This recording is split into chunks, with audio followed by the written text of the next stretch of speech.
El día de hoy se me ha convocado a efectos de poder disertar un tema interesante vinculado a lo que es también el derecho penal. Ustedes tienen de conocimiento que estamos abordando hoy un diplomado en lo que es el derecho penal parte general. Hoy vamos a hablar sobre los delitos contra el orden financiero y tributario. Y ustedes se preguntarán qué tiene que ver esto con el derecho penal parte general.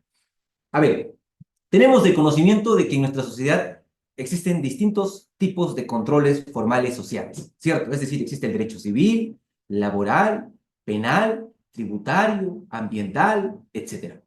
Pero estrictamente el día de hoy nos vamos a abocar a lo que es el derecho penal y lo que es el derecho tributario, ¿cierto? Entonces, esos dos controles formales sociales que regulan la sociedad, un aspecto, claro, bajo un aspecto tributario y bajo un aspecto penal, nos vamos a desarrollar ciertos aspectos o ciertos delitos que podrían alterar, transgredir ciertos derechos dentro de este aspecto. Y para ello, obviamente, vamos a proyectar cierto material a efectos de que se pueda llegar a visualizar, ¿sí? A ver, ¿me confirman si es que se logra visualizar para poder dar inicio? Sí, doctor, sí puede visualizar. Ahí también nuestros participantes están interactuando, que sí. Bien, excelente. Delitos contra el orden financiero y tributario. Para empezar, tenemos una ley penal tributaria, claro está, no es lo mismo que el Código Penal o que el Código Procesal Penal, sino una ley especial, ¿cierto? Y los delitos contra el orden financiero y tributario, estos delitos comprenden infracciones, pero que están vinculadas al sistema tributario, al sistema económico que afecta o que podría llegar a afectar a el Estado, que están orientadas a la obtención de ganancias ilícitas o a incluso a la ilusión pues, de las regulaciones financieras. Entonces, la primera pregunta de la noche, ¿qué son los delitos contra el orden financiero y tributario en el Perú? ¿Qué son los delitos contra ese orden financiero y ese orden tributario que regula el Perú? Los delitos contra el orden financiero, monetario, tributario, son acciones ilegales que están vinculadas, que están relacionadas con la manipulación, con el fraude o incluso con el abuso en los sistemas financieros y tributarios. Entonces, esto incluye, por ejemplo, un lavado de dinero, fraudes financieros, manipulación de mercados, emisión de cheques, sin fondos, delitos con instituciones bancarias, o sea, se aplican leyes y se aplican ciertas regulaciones para poder prevenir, para poder sancionar estos delitos y así nosotros podamos proteger, ¿qué cosa? La integridad en este sistema tributario.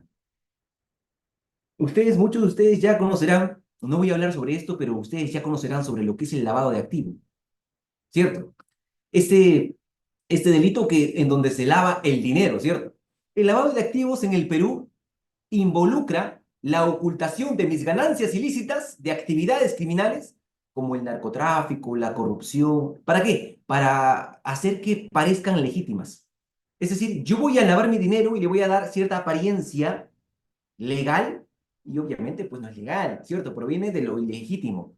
Entonces, la ley de la prevención del lavado de activos y el financiamiento, por ejemplo, del terrorismo, regula esta práctica ilegal que se está dando en el Perú imponiendo ciertas medidas para poder prevenir, para poder sancionar a quienes llevan a cabo esto.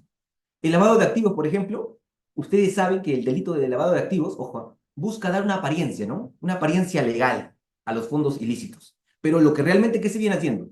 Se viene lavando dinero, ojo, es un dinero sucio que yo obtengo y que para poder darle validez o, entre comillas, legalidad, lo lavo el dinero y ya se vuelve dinero limpio, ¿cierto? Lavado de dinero, lavado de activos, mejor dicho. Entonces, los delitos contra el orden financiero, monetario, estas acciones ilegales que están contempladas en la legislación peruana, define el lavado de activos como una serie que son accionadas, que tiene como objeto dar la apariencia de cierta licitud de los bienes, de ciertas ganancias, de ciertos activos, que provienen de qué? De ciertas actividades, pero que son de manera ilícita. Algunas, por ejemplo, de las actividades que pueden constituir lavado de activos en el Perú, por ejemplo, incluyen conversión o transferencia de bienes ilícitos a bienes legítimos, ocultamiento de la verdadera naturaleza, del origen, de la ubicación, de la disposición, el movimiento, la adquisición o la posesión de bienes ilícitos. Entonces, Eso es respecto a la figura de lavado de activos. Vamos entrando poco a poco, ¿ah? Vamos entrando poco a poco. Más adelante lo vamos a desarrollar. Pero, ¿qué es la evasión de impuestos? ¿Y cuáles son sus consecuencias? Por ejemplo, en lo que respecta a la evasión de impuestos en el Perú, se refiere a la práctica ilegal. Una práctica ilegal que de no cumplir con las obligaciones fiscales que están establecidas en la ley penal tributaria, lo que implica la omisión que pueda estar sujeto deliberadamente de declarar ingresos, propiedades o actividades económicas para poder reducir, para poder evitar el pago de impuestos debidos al Estado. Por ejemplo, yo puedo hacer hoy en día un curso con Udiápolis, ¿cierto? Y no vamos a justificar todos los ingresos que podamos llegar a percibir, por ejemplo, unos 15.000 soles esta noche. Y obviamente no vamos a pagar impuestos. Reader sabe perfectamente que vamos a, oye, ¿sabes qué? No, lo cual implica que solamente es un ejemplo, no es que sea cierto, claro. Entonces, esta conducta, ojo, esta conducta de evadir impuestos debidos al Estado, esta conducta perjudica la recaudación de impuestos, afecta las finanzas públicas y pueden llegar a obstaculizar la prestación de servicios públicos y el desarrollo del país incluso. ¿Cierto? ¿Qué estoy haciendo? Estoy omitiendo, ¿cierto? Estoy obstaculizando. ¿Qué cosa? La prestación de servicios públicos. Entonces, estos delitos contra el orden tributario, que también es conocido como el doctor Robinson decía, bajo un aspecto monetario, son acciones ilegales. Y Perú, ojo, nuestro país cuenta con leyes, cuenta con regulaciones para poder prevenir, para poder sancionar la evasión fiscal. Claro, con el objetivo de poder mantener un sistema tributario equitativo, asegurar que los contribuyentes cumplan con sus obligaciones fiscales y puedan efectuar el pago, listo, ¿cierto? Pero, claro, una cosa es lo que yo les digo acá y otra cosa es lo que sucede en el Perú. Hoy en día, pues, la figura del aspecto tributario deja mucho que pensar y que desear sobre todo, ¿cierto? Entonces, bajo ese aspecto, la pregunta sería, oye, ¿qué comprenden los delitos relacionados, por ejemplo, con tarjetas de crédito y cuáles son los ejemplos de este delito? Los delitos relacionados con tarjetas de crédito son acciones, por ejemplo, ilegales. Ojo, que involucran un uso, pero de manera indebida, o fraudulentas de tarjetas de crédito o de débito incluso. Estos delitos toman diversas formas y generalmente, ojo, generalmente buscan el poder obtener beneficios financieros ilícitos a expensas de los titulares legítimos, por ejemplo, de las tarjetas o de las instituciones financieras que puedan llegar a generar el fraude con tarjetas de crédito, la clonación de tarjetas, el robo de identidad financiera, las transacciones no autorizadas, los fraudes en línea, ¿cierto? Entonces, enfoquémonos ahí. Los delitos tributarios, ojo, los delitos tributarios, por Dios, o sea, siguen siendo un problema grave en nuestro país. La superintendencia, la SUNAT, la Superintendencia Nacional, eh, anteriormente denunció, ojo, hay un dato interesante, la SUNAT denunció entre el año 2018 y el primer semestre del año 2019 cerca de, claro, aproximadamente 1.115 personas naturales y empresas jurídicas, es decir, la SUNAT denunció a 1.115 personas naturales o jurídicas casos con indicios de delitos tributarios. Y obviamente se conoce como delitos tributarios a aquellos actos ilícitos que perjudican gravemente el sistema de tributación nacional. Entonces, oye, no, ¿esto no lo podemos vincular con el derecho penal? No, obviamente ustedes saben que el derecho penal es pues última ratio, ¿cierto? Es de última razón. No todo tiene que ver con derecho penal. Entonces, ¿qué te parece si sacamos una nueva ley? Una nueva ley penal, pero que sea enfocado al aspecto tributario. Entonces, que se llame ley penal tributaria. Y sacaron una ley penal tributaria. En nuestro país, ojo, claro, que estipula 5 tipos de delitos tributarios, ojo, 5 tipos de delitos tributarios que pueden cometer las organizaciones contra el Estado. Por ejemplo, eh, la defraudación tributaria, el delito contable, el delito tributario por brindar información falsa en el RUC, el delito tributario por almacenar bienes no declarados, el delito tributario por poder facilitar pues, ciertos comprobantes de pago, ¿cierto? Entonces son delitos, ¿ah? Son delitos, pero bajo un aspecto tributario. ¿Sí me dejo entender? O sea, el derecho penal tributario es una mezcla entre lo que es el derecho penal y el derecho tributario. Entonces, esta ley penal tributaria en nuestro país estipula 5 tipos penales. Defraudación tributaria. Ustedes saben que la defraudación tributaria, ojo, según la ley penal tributaria, la defraudación, y esta palabra hay que quedarnos acá, la defraudación. ¿Qué se comprende por defraudación?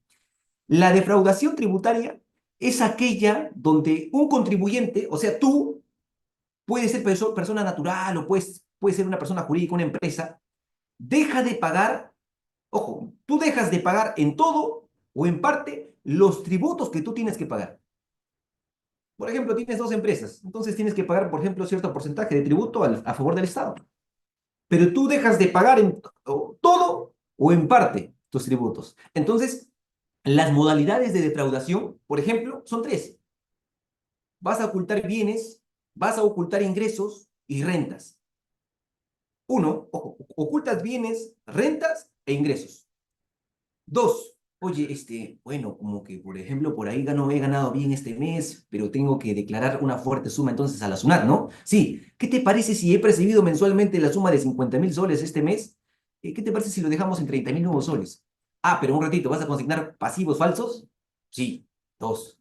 Y no entregas a la SUNAT las retenciones o percepciones que hubieran realizado las empresas. 3.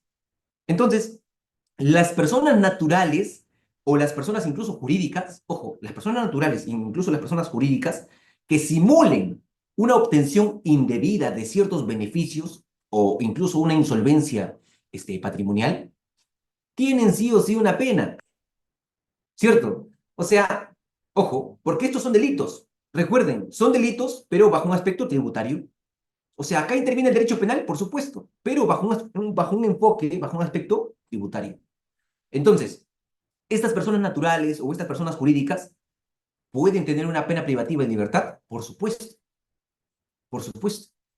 Ustedes ya saben los tipos de pena que existen en el Perú. Artículo 28 del Código Penal. Pena limitativa, pena restrictiva, pena privativa de libertad, ¿cierto? En este caso, las personas naturales o jurídicas, ojo, que simulen una obtención indebida de beneficios o de cierta insolvencia patrimonial, serán reprimidos con pena privativa de libertad con una pena no menor de 5 ni mayor de 8 años.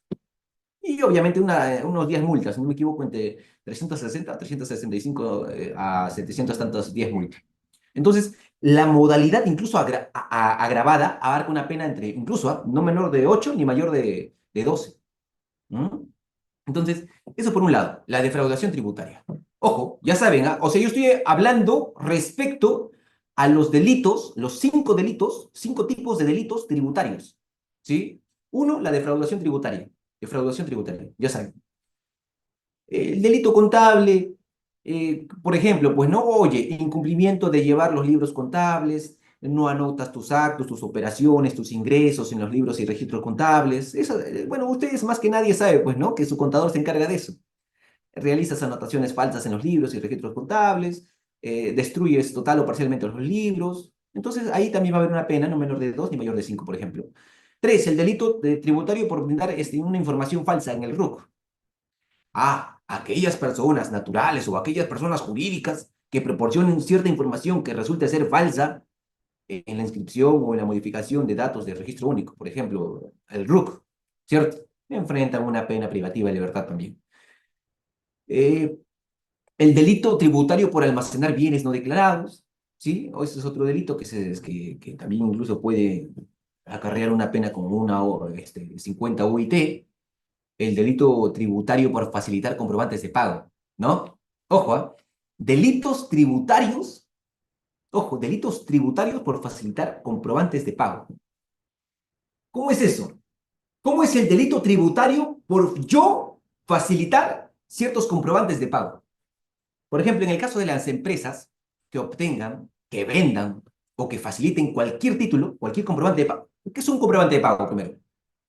Una boleta, una factura, una guía de remisión, comprobantes de pago, guías de remisión, notas de crédito o notas de débito con el fin de poder cometer o posibilitar la comisión de delitos tipificados en la ley penal tributaria, también tendrán una pena privativa de libertad, no menor de 5 años ni mayor de 8 años. Entonces, es sumamente importante que las organizaciones sepan cuáles son aquellos factores que pueden llegar a perjudicar su economía. ¿Por qué? Porque para ello deben llevar a cabo ciertas auditorías internas. ¿Para qué? Para poder regular, para poder controlar, que comprueben si vienen cumpliendo o no con sus obligaciones de la ley. Pero obviamente no vamos a entrar pues a cada local, a cada empresa, a cada persona y le vamos a decir, ¿estás cumpliendo con tu deber de pagar tu tributo mensualmente? ¿Cierto? Eso solo les permitiría mejorar obviamente sus procesos, sino que también les ayudaría a descartar como compañías que respetan la normativa nacional. ¿Cierto? Entonces, mm, Edinson, sí, en parte, claro. Eso le voy a contestar en la parte final, pierda cuidado. ¿Sí? Miren, ¿no? Entonces, a la fecha, ojo, a la fecha, los delitos tributarios, en primer lugar, el delito de defraudación tributaria, miren, y ustedes ahí están viendo la ley penal tributaria, ¿cierto? Eh, a ver, el delito de defraudación tributaria constituye una infracción, ¿cierto? Constituye una infracción jurídica penal.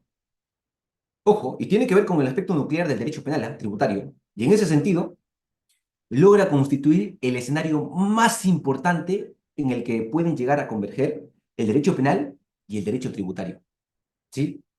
Y en segundo lugar, el delito de defraudación tributaria, en comparación con otros delitos tributarios, posee una mayor incidencia en la realidad, por lo que la examinación de sus alcances pues, supone un ofrecimiento de una serie de criterios que pueden resultar de utilidad a los operadores de justicia de cara a la resolución de casos reales.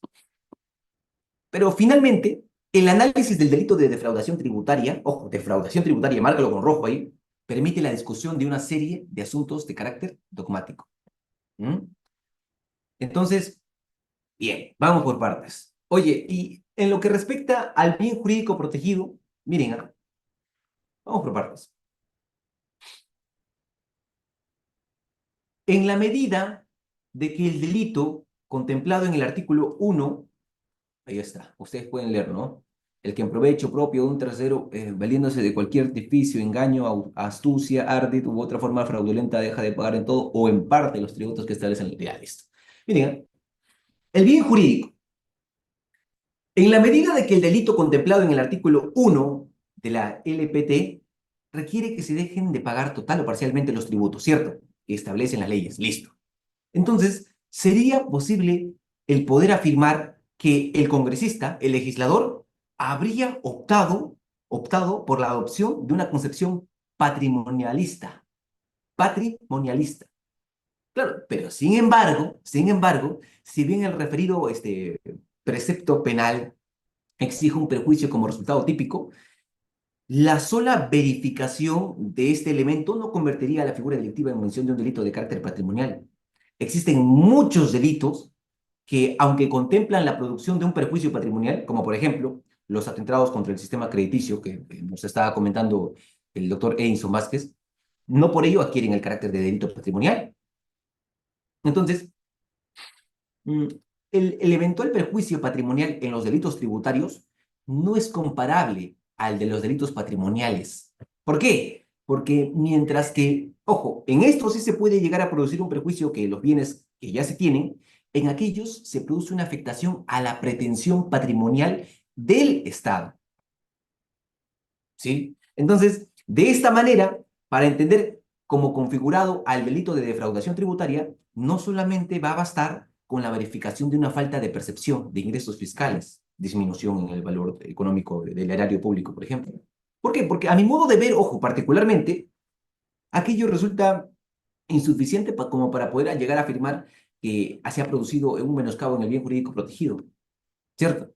Entonces, tomando en cuenta ello, estimados colegas, hasta este momento, yo particularmente considero correcta, yo considero viable la posibilidad de poder plantear un alejamiento de la concepción patrimonialista. Y este punto de partida debe ser originario, debe partir, debe conducir consecuentemente a la imposibilidad de entender la hacienda pública como un conjunto patrimonial. Esto es como, por ejemplo, el patrimonio del Estado, porque es una idea proveniente tradicional de la concepción estática, pero que en realidad, obviamente en realidad, pienso que esta hacienda Ojo, la hacienda estática no puede ser entendida como el patrimonio del Estado, sino debe ser entendida como un conjunto de recursos o medios que están destinados, por ejemplo, como los tributos. Y entiéndase, pues, qué es tributo? Eso lo hemos llevado, pues, ¿no? En la universidad, lo más básico, ¿no? ¿Qué se comprende por tributo? Ahí está. Los impuestos, las contribuciones, las tasas, ¿cierto? La CTI, la conocida como CTI. Tributos, contribuciones, impuestos y tasas. Estos rendimientos procedentes de su patrimonio, los productos, ¿qué es la hacienda pública? Ah, la hacienda pública también debe ser comprendida como el conjunto de recursos, ojo, la hacienda pública, el conjunto de recursos o ciertos medios que se encuentran dentro de un fin determinado. Le corresponde al Estado, tributos, dentro de los cuales se encuentran los tributos, impuestos, contribuciones, tasas, hacienda pública. Incluso, estimados colegas, si ustedes revisan el pronunciamiento de la TC, siempre es bueno alimentarse, ¿no? De jurisprudencia, siempre es bueno la jurisprudencia. El Tribunal Constitucional, ¿sí? El TC, ha reconocido en cuanto a las funciones del tributo, cabe destacar, sin perjuicio de reconocer otras, claro está, y que pueden haber y que ustedes les pueden nombrar incluso ahora, la función recaudadora. Si ustedes revisan el expediente 6626 del año 2006, ¿sí? El mencionado órgano del Tribunal Constitucional, le vuelvo a repetir, nos dice la búsqueda de una sociedad más equitativa, propia del Estado, social y democrático del derecho, se puede llevar a lograr justamente a través de diversos mecanismos, entre los cuales está la tributación, que juega un rol importante, esencial. ¿Por qué? Pues mediante ella mediante ella, cada ciudadano, respondiendo a su plena capacidad contributiva, aporta parte de su riqueza para su redistribución, ¿cierto? Y obviamente para que haya mejores servicios y cobertura a necesidades estatales, ¿cierto? Porque con los tributos, ¿qué se comprende? Ah, si hay tributos, puedo construir hospitales. Si hay tributos, puedo construir, qué sé yo, para los bomberos, un espacio. Oye, falta para la comisaría. Listo, ¿cierto? Entonces, es posible observar entonces que la función recaudadora, ojo, lo que dice el Tribunal Constitucional, esa función donde todo el Estado recauda ese dinero, ojo, el Estado recauda ese dinero, representa una importante actividad desplegada por el Estado, concretamente por la Administración Tributaria. Vale, entonces, para la realización de diversos objetivos, sin embargo, de lo señalado por el Tribunal Constitucional, se desprende, ¿no? Se desprende que aquella función recaudadora, claro, no viene a ser la única, pues, no es la única, sino que a partir de su integración armónica, otros principios que le puedan llegar a definir, que definen, pues, o perfilan los alcances del concepto tributo, ¿qué principio puede hacer? ¿Qué principio se les viene a la mente cuando yo digo tributo? ¿Qué principios? Principio de igualdad, principio de progresividad, ¿cierto? La no confiscación,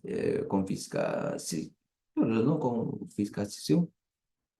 Y obviamente se ve escoltada por otras funciones, como cuáles, ojo, como por ejemplo, la financiera, la de justicia tributaria y la político-económica, política social, por ejemplo. Y obviamente por ello se logra admitir, ¿qué cosa? Que el tributo, ojo, el tributo es una figura jurídica que está llamada a cumplir tales funciones. Y nosotros tendríamos que llegar a afirmar que estas solamente se podrían llegar a concretar cuando se produce el ingreso real de la cuota tributaria legalmente establecida en el plazo que viene a estar en la ley. Ahí está, exacto, Jean Paul. Exacto, la progresividad, la igualdad, la no confiscación. Entonces, en lo que se refiere a la definición, ojo, ahora, yo les dije el bien jurídico, ¿no? El bien jurídico, pero existe un bien jurídico colectivo. Yo admito la utilidad de realizar una distinción dogmática entre la objeción, ojo, perdón, entre el objeto de la acción, que es el objeto del bien jurídico, y el bien jurídico. Para entender cómo funciona esta diferenciación, yo sé que es un poco tedioso. En el ámbito del derecho penal tributario, yo propongo plantear a grandes rasgos, ojo, a grandes rasgos, cómo se produciría la afectación del bien jurídico colectivo en aquel ámbito. Cuando una persona que es contribuyente decide no pagar, de manera fraudulenta la cuota tributaria a la cual está obligado. Es decir, por ejemplo, yo tengo un negocio y no pago mi tributo, pero estoy obligado a pagar mi tributo de manera mensual, hago un despliegue, una específica conducta de un elemento del mundo real. Y yo omito realizar la declaración o incorporo datos falsos o incorrectos en la misma. Como es evidente, la declaración como medio a través del cual yo, como contribuyente, pongo en conocimiento a la administración tributaria sobre la existencia de la realización de un hecho imponible y el correspondiente nacimiento de ¿qué? De la obligación tributaria. Entonces representa el objeto sobre el que se proyecta la acción de la gente en el delito de defraudación tributaria.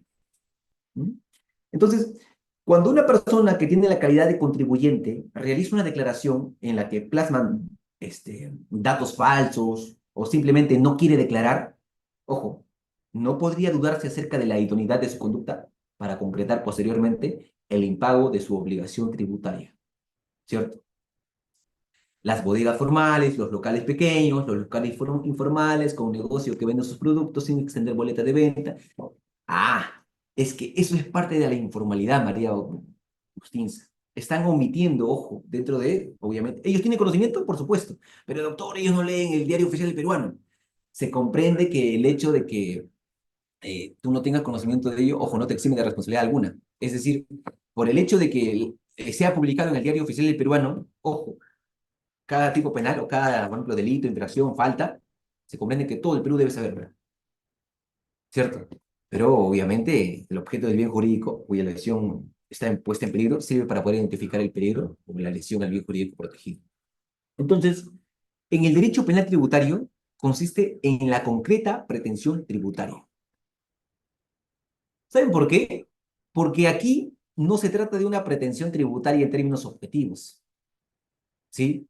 Sino una pretensión tributaria subjetiva. Esta es una representación de que el acreedor tributario, es decir, cuando yo digo acreedor tributario me refiero a la administración tributaria, la SUNAT, por un imperativo legal, debe tener su existencia objetiva.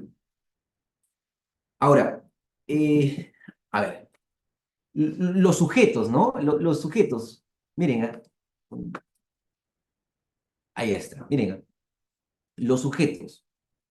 ¿Dónde lo he colocado? A ver, ahí está. Miren,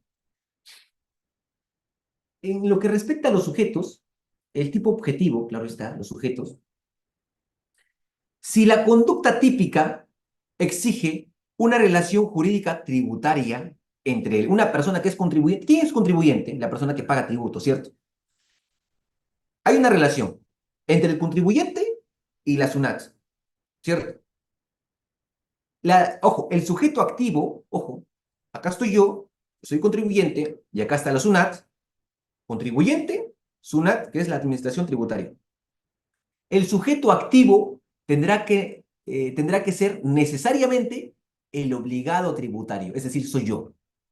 Ese es el sujeto activo. El contribuyente es el sujeto activo. Y el sujeto pasivo es la obligación tributaria, siendo así en la medida en que se pueda llegar a verificar la necesidad de poder fundamentar el precepto sobre la base de una relación jurídica tributaria preexistente, ¿cierto? Oye, no te olvides que tú tienes que pagar porque tú formas parte de una sociedad y obviamente tú estás sujeta bajo ciertas reglas de conducta en la cual tú debes contribuir, obviamente, con manera económica, ¿cierto? A favor del Estado. Porque si tú contribuyes con ello, entonces yo voy a poder darte colegios, hospitales, ¿cierto? Eh, Comisarías, ¿cierto? Perfecto. Entonces, siendo así, en la medida que se puede llegar a verificar la necesidad de poder fundamentar el presente precepto sobre la relación jurídica tributaria preexistente. Entonces, es correcto, a mi modo de ver las cosas, el poder afirmar que la figura delictiva en materia de análisis responde a la idea del delito especial y específicamente de un delito especial propio.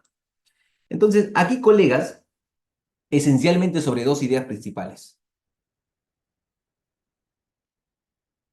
Primero, que desde una perspectiva política criminal, resultaría idóneo entender a la mencionada figura delictiva como un hecho susceptible de ser realizado por cualquier persona. Ojo, cualquier persona. Por eso dice el que, ¿cierto? Por cualquier persona. ¿Por qué? Porque así se evitarían posibles lagunas de punibilidad a las que conduciría pues la calificación del delito como especial. Y segundo, que no se desprende de la propia configuración del tipo penal la exigencia de que sobre el autor recaiga alguna condición o cualidad especial. Por lo que el autor del delito de defraudación tributaria, ojo, pilas con esto, resáltenlo con rojo ahí si es posible. La persona que comete el delito de defraudación tributaria podría ser cualquier persona. ¿Cualquier persona puede cometer un delito de defraudación tributaria? Así es. En la medida, claro está, de que su conducta calce o de que su conducta sea típica. ¿Por qué? Porque no exige que deba proyectarse necesariamente sobre sus tributos. Pero, claro está, sin embargo, yo no creo que ninguna de tales apreciaciones sea correcta. ¿Saben por qué? Porque primero, no considero que la comentada aspiración política criminal pueda pretender ser alcanzada mediante el sacrificio de la necesaria vinculación entre el individuo y la administración tributaria. Incluso yo no sé ustedes, pero a mí me gusta yo sé que no todo debe ser derecho, pero a mí me gusta, no sé si discutir o comentar en la universidad de esto. Yo particularmente, pues, en, en mi universidad, como estamos en nivel posgrado, y ahí nos ponemos a discutir ciertos temas bajo un aspecto del derecho penal, claro, está económico incluso, y hay jueces y fiscales, y damos nuestro punto de vista, pero, o sea, incluso conversé con el doctor Robinson, que es un capo de capos también en el derecho penal, mi respeto para él, pero no concuerdo con la figura de tal apreciación que sea correcta. Como lo dije, yo no considero que la comentada aspiración política criminal pueda pretender ser alcanzada mediante el sacrificio de la necesaria vinculación entre el individuo y la administración tributaria. ¿Cierto? ¿Por qué? Ojo, y segundo, antes de olvidarme, segundo, aunque el precepto en el que se contemple el delito de defraudación tributaria posea una estructura de la referencia a un anónimo, ¿no? Ustedes leen, ¿qué dice ahí? El qué, el qué. De ello no se desprende necesariamente la condición del delito común, ¿sí? Del delito común, del mencionado hecho punible. Porque en los delitos especiales, la restricción de la autoría también puede llegar a extraerse mediante la propia configuración de la conducta típica. Aunque en algunos delitos, claro está, mediante la propia configuración de la conducta que pueda llegar a ser típica también. Entonces, por los motivos expuestos, estimados colegas, aquí se entiende que el delito de defraudación tributaria sí o sí es una figura delictiva cuya autoría se puede llegar a circunscribir únicamente a quien posee una relación jurídica tributaria. Esto es, el sujeto activo del delito y el sujeto pasivo en la relación jurídica tributaria. Ahora bien, cuando se discute lo referido, el sujeto activo en el delito de defraudación tributaria, aunque una perspectiva penal suponga una inversión de la relación jurídica tributaria existente, claro está, yo puedo llegar a concluir afirmando que el sujeto activo del mencionado delito solo podrá ser ¿quién? El deudor tributario, nadie más. Es decir, para que cometas un delito de defraudación tributaria, tienes que tener la condición de ser contribuyente. Porque si tú eres contribuyente, entonces tú puedes ser un deudor tributario. Resulta aún insuficiente. ¿Por qué? Porque, ojo, esto es así porque la normatividad fiscal contempla sí o sí, ¿qué cosa? Una relación jurídica tributaria más amplia, en donde el universo de ciertas obligaciones, pues, que se pueden llegar a generar, no solamente implica la figura del contribuyente, sino también a otros que pueden llegar a actuar a su favor, siendo este así incluso el principal obligado, pues, de los tributos del contribuyente, el artículo 8 si no me lo recuerdo. Entonces, miren, nos ponemos a pensar, a analizar, hay que ser críticos. En lo que respecta al sujeto pasivo del delito de defraudación tributaria, se reconoce generalmente ojo, el sujeto pasivo se reconoce generalmente. ¿Quién es el sujeto pasivo en el delito de defraudación tributaria? La SUNAT. Y el sujeto activo, el contribuyente, ¿cierto? Como es evidente, el sujeto pasivo del delito es al mismo tiempo el sujeto activo de la relación jurídica tributaria. Esto es, el Estado, a través de las entidades encargadas de la recaudación tributaria, que es la SUNAT. Ahora bien, algunos autores, y, no sé si sea por doctrina mayoritaria incluso, sostienen que de manera indirecta la colectividad posee la calidad de sujeto pasivo, ya que sobre esta recae pues algún efecto o prejuicio, ¿no? Ahora, ahí dice en la diapositiva, conducta, ¿cierto? La conducta. A ver, ahí dice conducta. Elementos del... Ah, ya, ya. Ahorita vamos a entrar ahí. Miren, con respecto... Termino con la defraudación tributaria y pasamos ahí Ah, ya, exacto. No hay gobierno. Bien. Miren, la conducta respecto a la defraudación tributaria está... Ahí, ahí. Con lo que respecta a la conducta defraudatoria, como resulta previsible la intervención jurídica penal en el ámbito de la relación jurídica tributaria, no puede delimitarse a la mera verificación de la falta de pago solamente, todo o en parte. No, no, no, no. De los tributos por los que debe responder el obligado tributario. Si requiere, por ejemplo, el hecho de poder mantener la vigencia de los principios de fragmentariedad, subsidiariedad, derecho penal. Entonces, aquí la intervención de la vigencia de los principios de derecho tributario, solo podrá justificarse cuando se trate de casos más graves, ¿sí? Entonces, a modo de conclusión, ¿qué se comprende por defraudación? ¿Ah? ¿Qué es defraudación? La palabra defraudar, ¿ah? ¿Qué es defraudar? El delito de defraudación tributaria posee algo más que un perjuicio económico. Ojo, no solamente es un perjuicio económico. Defraudar no solamente es perjudicar económicamente, por lo que resulta necesario acudir a otros delitos en el Código Penal que contemplan también el mencionado delito, el mencionado elemento. En ese sentido, pues, se propone que una visión sistemática del referido elemento, como mínimo en la generación de un engaño. O sea, vas a hacer un engaño a la administración tributaria. Vas a engañarle, ¿cierto? Vas a engañarle. Desde esa posición, el elemento engaño, ojo, engaño, y los que pueden llegar a desprender de él, pues, ¿no? Como la situación de error, el perjuicio patrimonial, el ánimo de defraudar.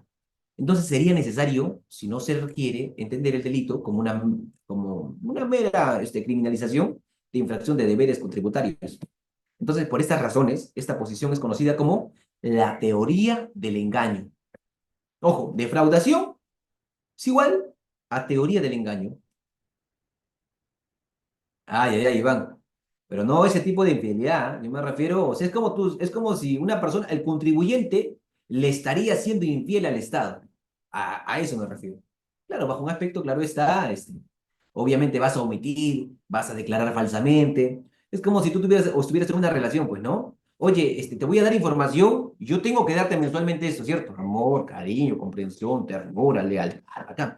Pero tú en parte o en todo omite cierta información, como por ejemplo, oye, en esta oportunidad puedes haber salido con alguien más, ¿cierto? Entonces, ahí se produce la teoría del engaño.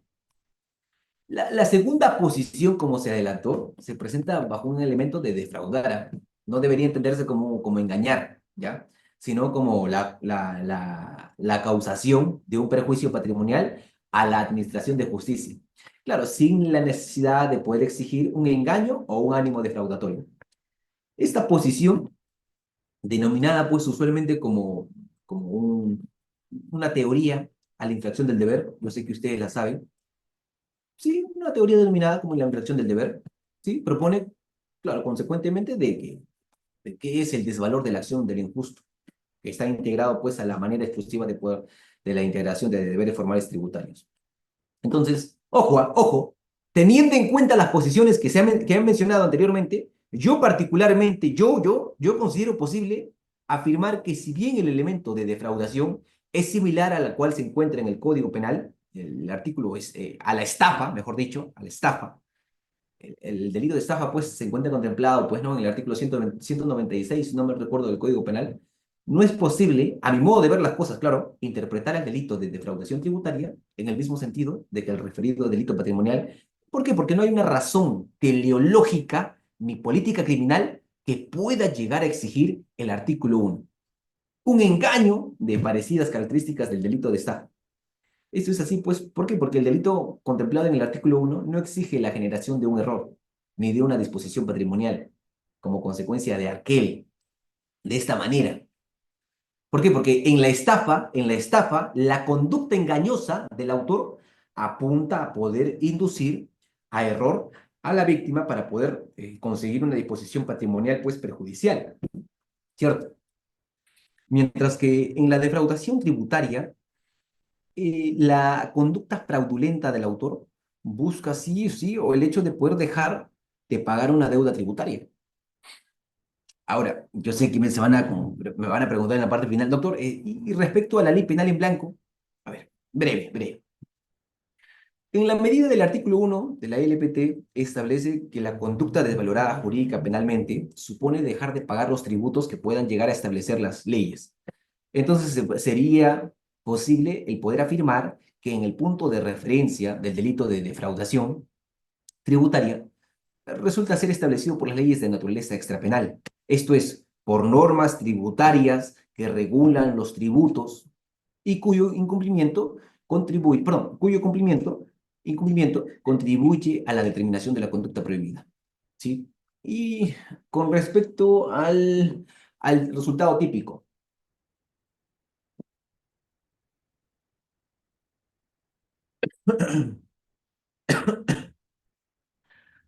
perdón, la garganta se seca ya. Ya fin de semana, la garganta pide a gritos.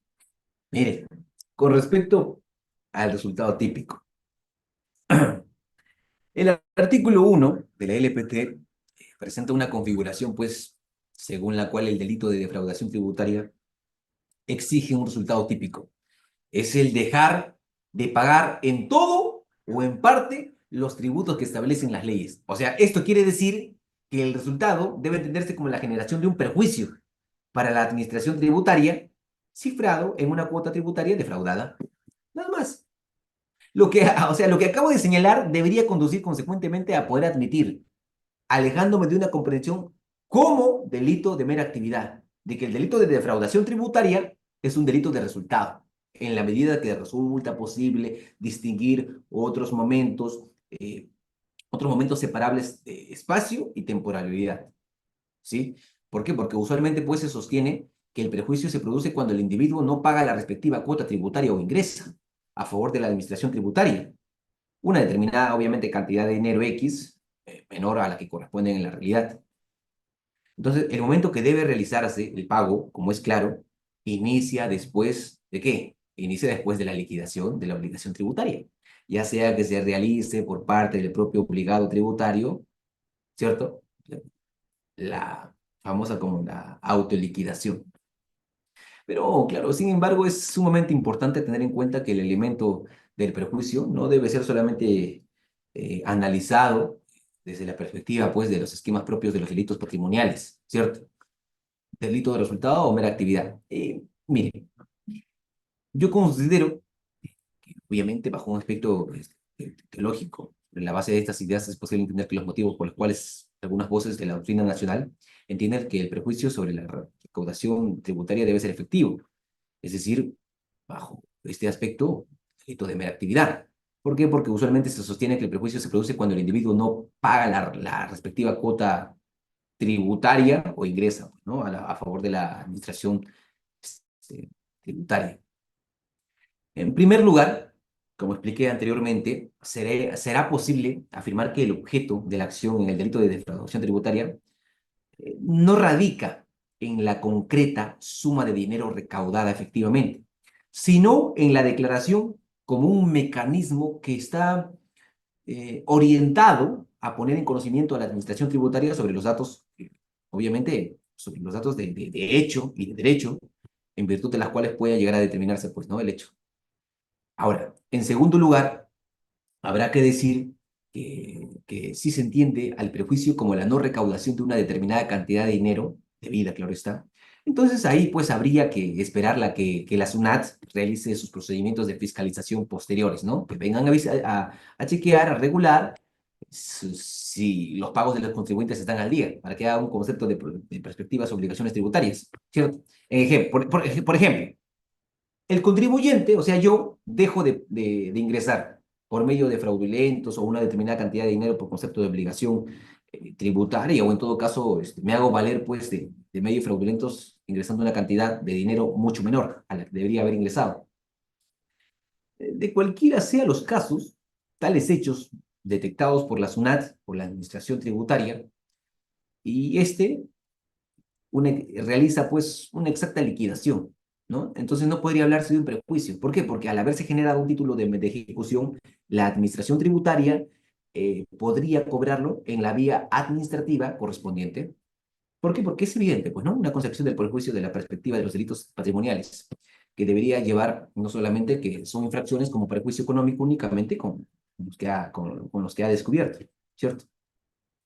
Ahora, en lo que respecta a el dolo, la culpa.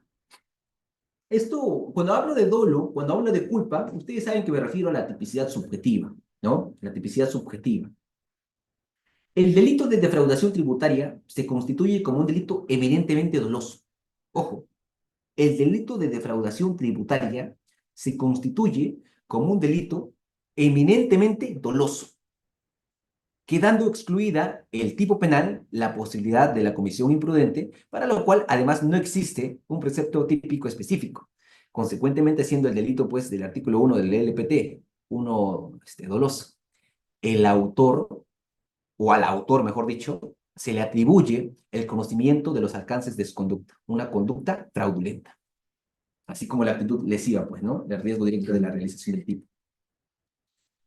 Por ello, yo considero que se toma en cuenta la estructura del tipo penal de defraudación tributaria. Es decir, es posible decir que lo mínimo exigible por el dolo es el conocimiento de las circunstancias que permitan el poder verificar, ¿sí? El poder verificar la existencia de un hecho imponible, ¿cierto?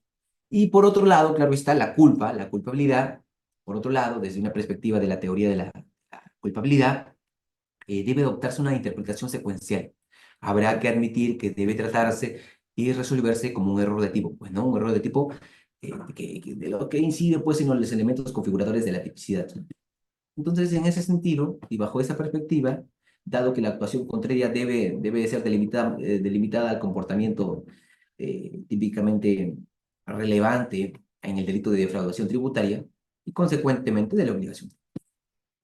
Ahora, con lo que respecta a la tentativa y a la consumación, desde una perspectiva de la teoría pentapartita, te digo, del delito de defraudación tributaria, perdón, se hace referencia, claro, se hace referencia a dejar de pagar en todo o en parte los tributos. Entonces, ahí debe entenderse que la consumación del delito se produce, ojo, la consumación del delito se produce cuando se concreta la ausencia de pago del tributo correspondiente. Es decir, aunque esta afirmación es aún preliminar, claro está, puede tenerse en consideración que las particulares de la liquidación del tributo por parte de la administración este, o por parte incluso del deudor tributario.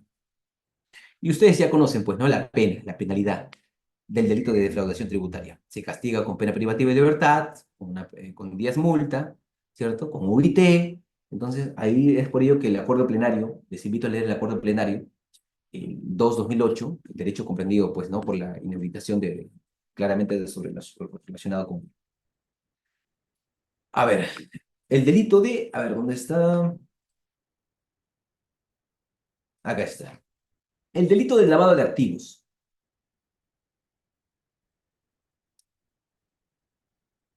Sí, hola, hola, sí, sí me están escuchando, ¿no?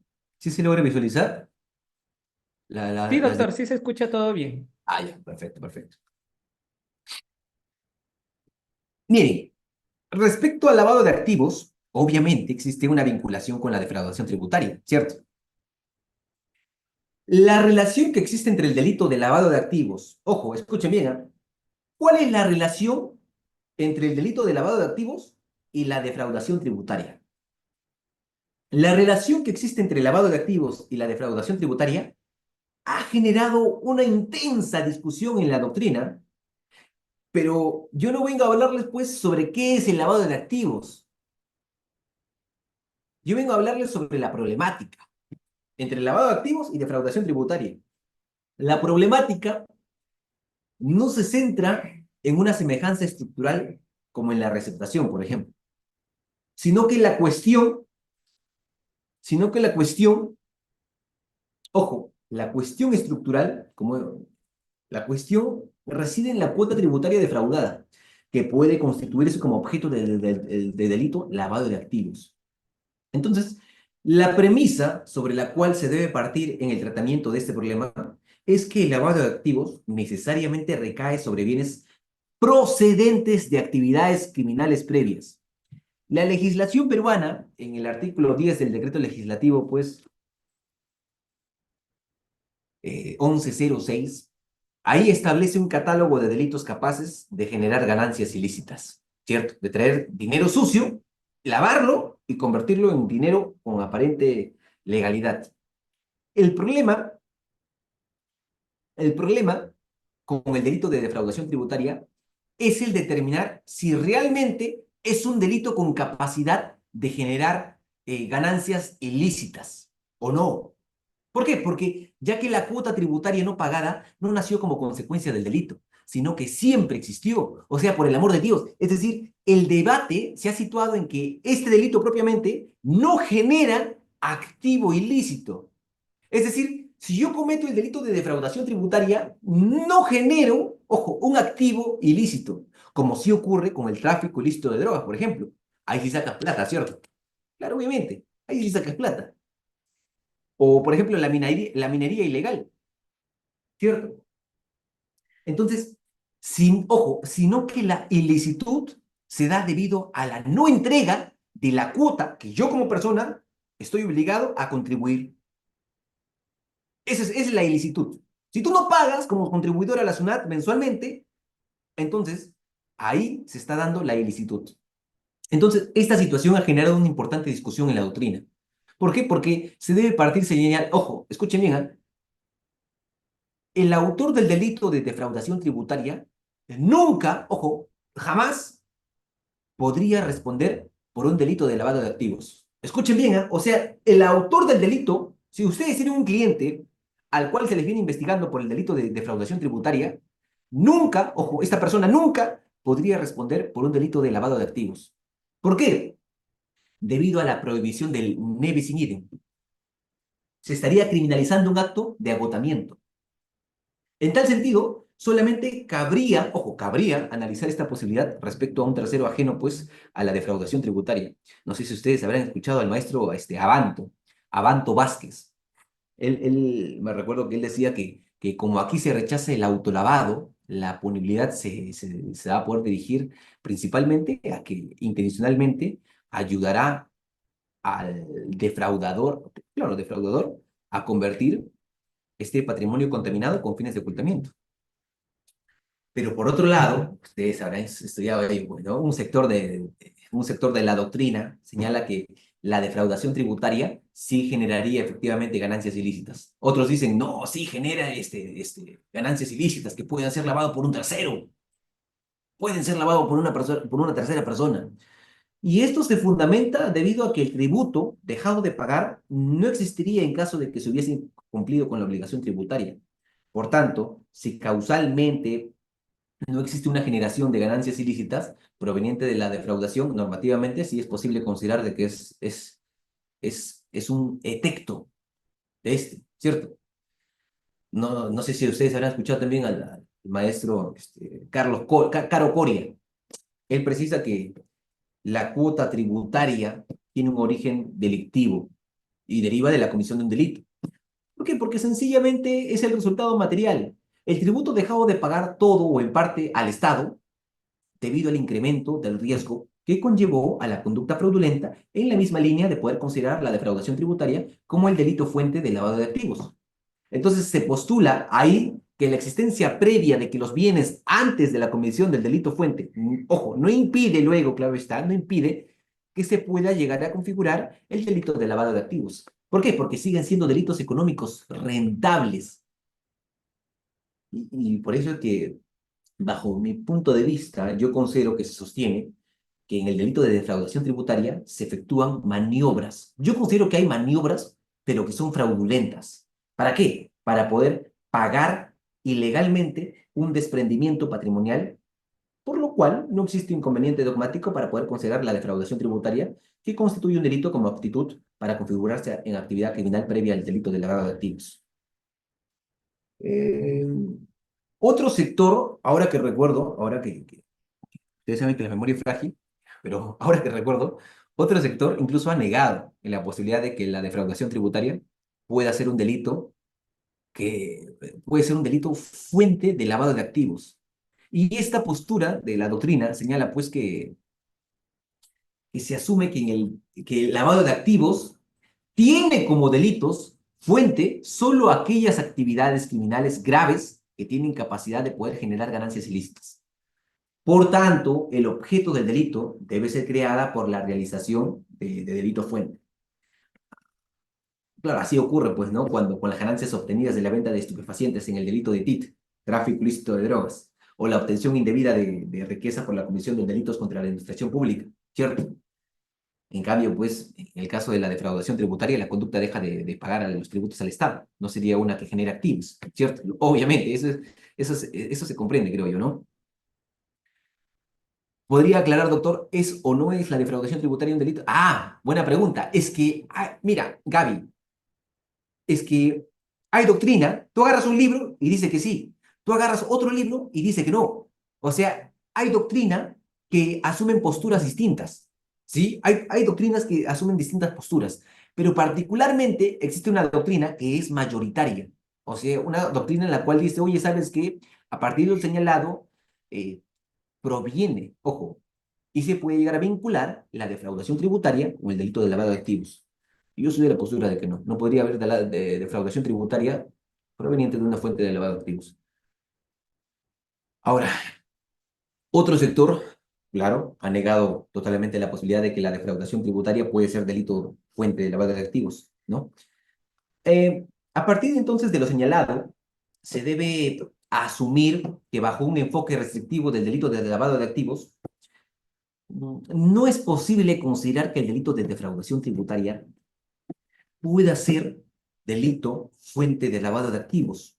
Cuando el delito de lavado de activos apunta a qué? Apunta a castigar los actos tendientes a poder dotar de aparente legalidad a los actos ilícitos, a lo que le hace bajo sentido, pues, en que sea producto de ganancias ilícitas.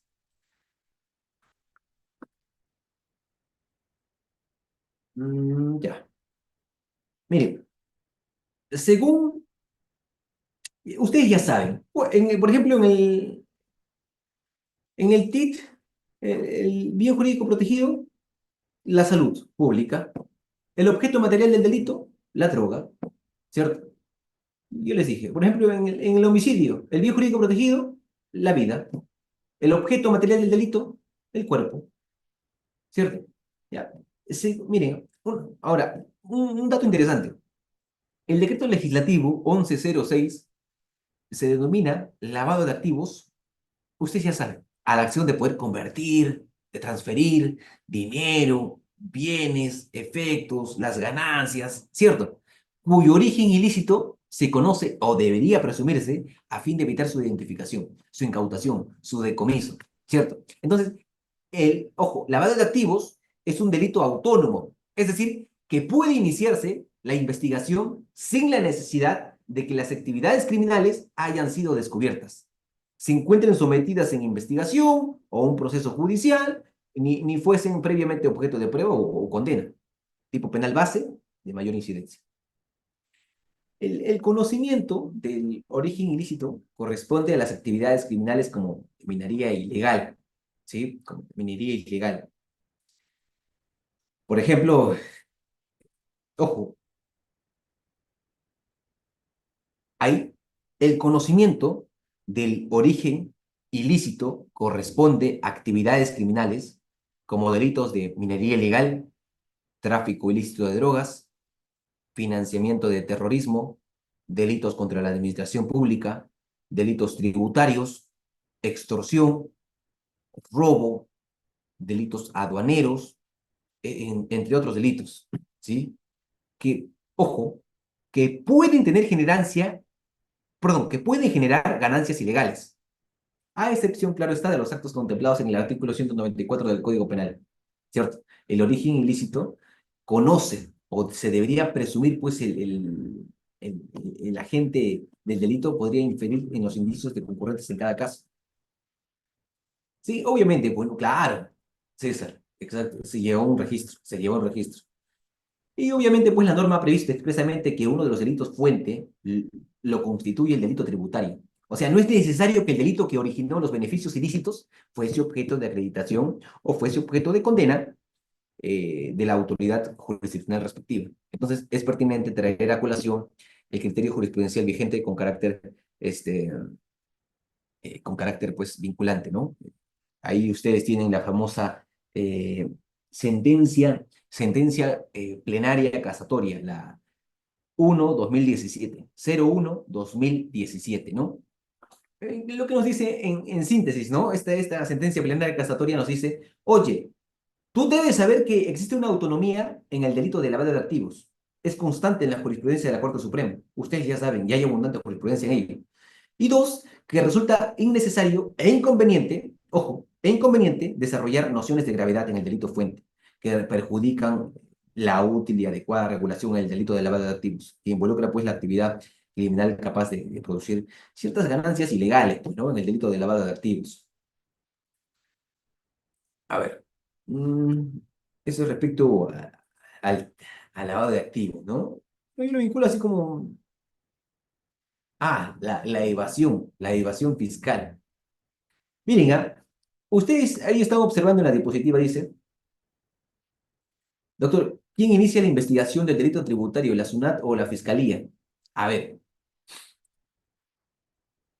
la SUNAT puede dar inicio a una investigación, claro, bajo un aspecto administrativo. Dice, oye, ¿sabes qué? Estás omitiendo, o estás adulterando, o estás dando una información falsa. Entonces, oye, posteriormente, incluso, se puede cursar por medio de un oficio a la fiscalía para que el fiscal pueda llegar a dar, pues, de oficio, puede dar inicio a una investigación penal. Pero claro, está sujetas a las reglas del al Código Penal Tributario, claro está. Entonces, ojo, hay fiscalías, ojo, hay fiscales que no solamente tienen que ver con el derecho penal. Hay fiscales en familia, hay fiscales en lo penal, hay fiscales en el aspecto penal tributario. Entonces, eso respecto a ello. Ahora, la evasión fiscal. En la diapositiva dice, la evasión fiscal es la conducta ilícita que consiste en eludir total o parcialmente el pago de tributos mediante acciones fraudulentas o engañosas. Según Carlos Vidal, vean esto. Miren, miren, a ver, lo que nos quiere decir ello es que, miren, la economía del Estado depende los ingresos que obtenga. O sea, es una necesidad del Estado allegarse de recursos para poder cubrir el gasto público. Si tú como contribuyente no pagas, ojo, no pagas tus tributos, no me pidas una pizza adecuada. Si tienes hijos, ¿dónde van a estudiar?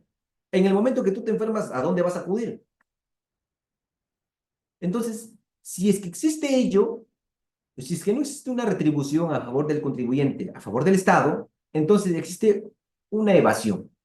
Existe evasión fiscal, ojo, existe una evasión fiscal cuando una persona, o sea, yo infrinjo la ley, dejo de pagar todo o dejo de pagar en parte mi impuesto que yo estoy obligado a pagar al Estado. Entonces, al incumplir de manera intencional, porque ustedes saben que es un delito doloso, al incumplir de manera intencional con el pago de las contribuciones que me corresponde a mí como contribuyente y como ciudadano, entonces yo estaré cometiendo un delito. Un delito. Este incumplimiento causa un deterioro económico en las finanzas públicas. ¿Cierto? A ver, ¿a qué se le denomina finanzas públicas? ¿Qué afecta? El Estado tiene sus finanzas públicas, pero también es conocida como ¿qué? Un aspecto económico, ¿cierto? ¿A qué se le conoce como finanzas públicas? Y el contribuyente obtiene un beneficio que no le correspondería, razón por la cual incurre pues, el delito de defraudación fiscal. ¿A qué se le corresponde como una finanza pública? Al erario nacional, ¿cierto? Al erario nacional. Claro, en efecto, por un lado, el cumplimiento de las obligaciones tributarias por parte de algunas empresas genera pues una situación de competencia desleal, ¿cierto? Respecto al resto del sector privado que no lo hace, ¿cierto? Y por otro lado, afectar también a las finanzas públicas se refleja también en la aplicación de distribución de esos recursos. Al momento que se crea la relación entre el fisco y el contribuyente, se generan una serie de obligaciones. Tú estás, o tú debes cumplir, mejor dicho, esto, ¿cierto? ¿Por qué? Porque esa relación entre el contribuyente y el fisco se generan para poder generar una serie de obligaciones a cumplirse por ambas partes. Si yo me inscribo en el registro público de contribuyentes, el contribuyente adquiere la obligación de determinar impuestos, enterarlos y pagarlos, entre otras obligaciones, claro está, del fisco, que puede llegar a establecer el fisco, perdón. Claro. ¿Por qué? Porque por su parte el fisco tiene derecho a realizar actividades de comprobación tendientes a poder verificar si el contribuyente viene pagando o no, si es que viene cumpliendo de forma íntegra o no. Oye, íntegra y oportuna, ¿cierto? Pero porque esas son sus obligaciones. Al momento que el fisco le establece cierto contrato, un nexo, ya le genera ¿qué cosa? Un vínculo, ¿cierto? Un beneficio que le va a poder favorecer al Estado, a razón por la cual incurre en un delito de defraudación fiscal si es que esto lo incumple. Entonces, la evasión fiscal es un mecanismo de tipo legal cuyo propósito primordial es poder, exacto, me refiero a la contribución económica que puede llegar a generar. Entonces, la evasión fiscal es un mecanismo, es un tipo legal cuyo propósito primordial es transgredir la norma para poder dejar de tributar. Dicha situación se presenta cuando determinados agentes económicos buscan reducir a como de lugar, ¿qué cosa? eh, Costos tributarios, utilizando para ello ¿qué cosa? Ilícitos y vedados por las leyes como el contrabando, el fraude, actividades informales, ¿cierto? Siendo muy difícil, pues, medir la magnitud del impacto negativo de la recaudación fiscal. Y ustedes saben que en el Perú, pues, no todos declaran. Ustedes saben que en el Perú no todos pagan sus tributos. O ustedes saben que en el Perú, pues, por ahí se le da un cachuelo al contador y el contador, pues, maneja o declara el monto, qué sé yo, es de mensual, por ejemplo, unos 45.000 soles y bueno, dice, este mes solamente hemos llegado a percibir un monto de 25.000, ¿cierto? Entonces, esa relación jurídica tributaria a cargo de una persona determinada, vinculada legalmente al sujeto activo de dicha relación, pero el sujeto pasivo trata de sustraerse el cumplimiento de su obligación de pagar el tributo o reducir ilegalmente dicho cargo. Entonces, la obligación tributaria constituye una relación jurídica que liga a dos o más personas en virtud la cual una de ellas, llamado deudor, debe cumplir una prestación sí o sí que sea a favor de quién, de la otra, que es la administración, ¿cierto? Llamado acreedor, mejor dicho. ¿Para qué? Para poder satisfacer un interés de este último digno de protección, ¿cierto? Desde el punto de vista jurídico, claro está, eh, es una relación jurídica ex lege.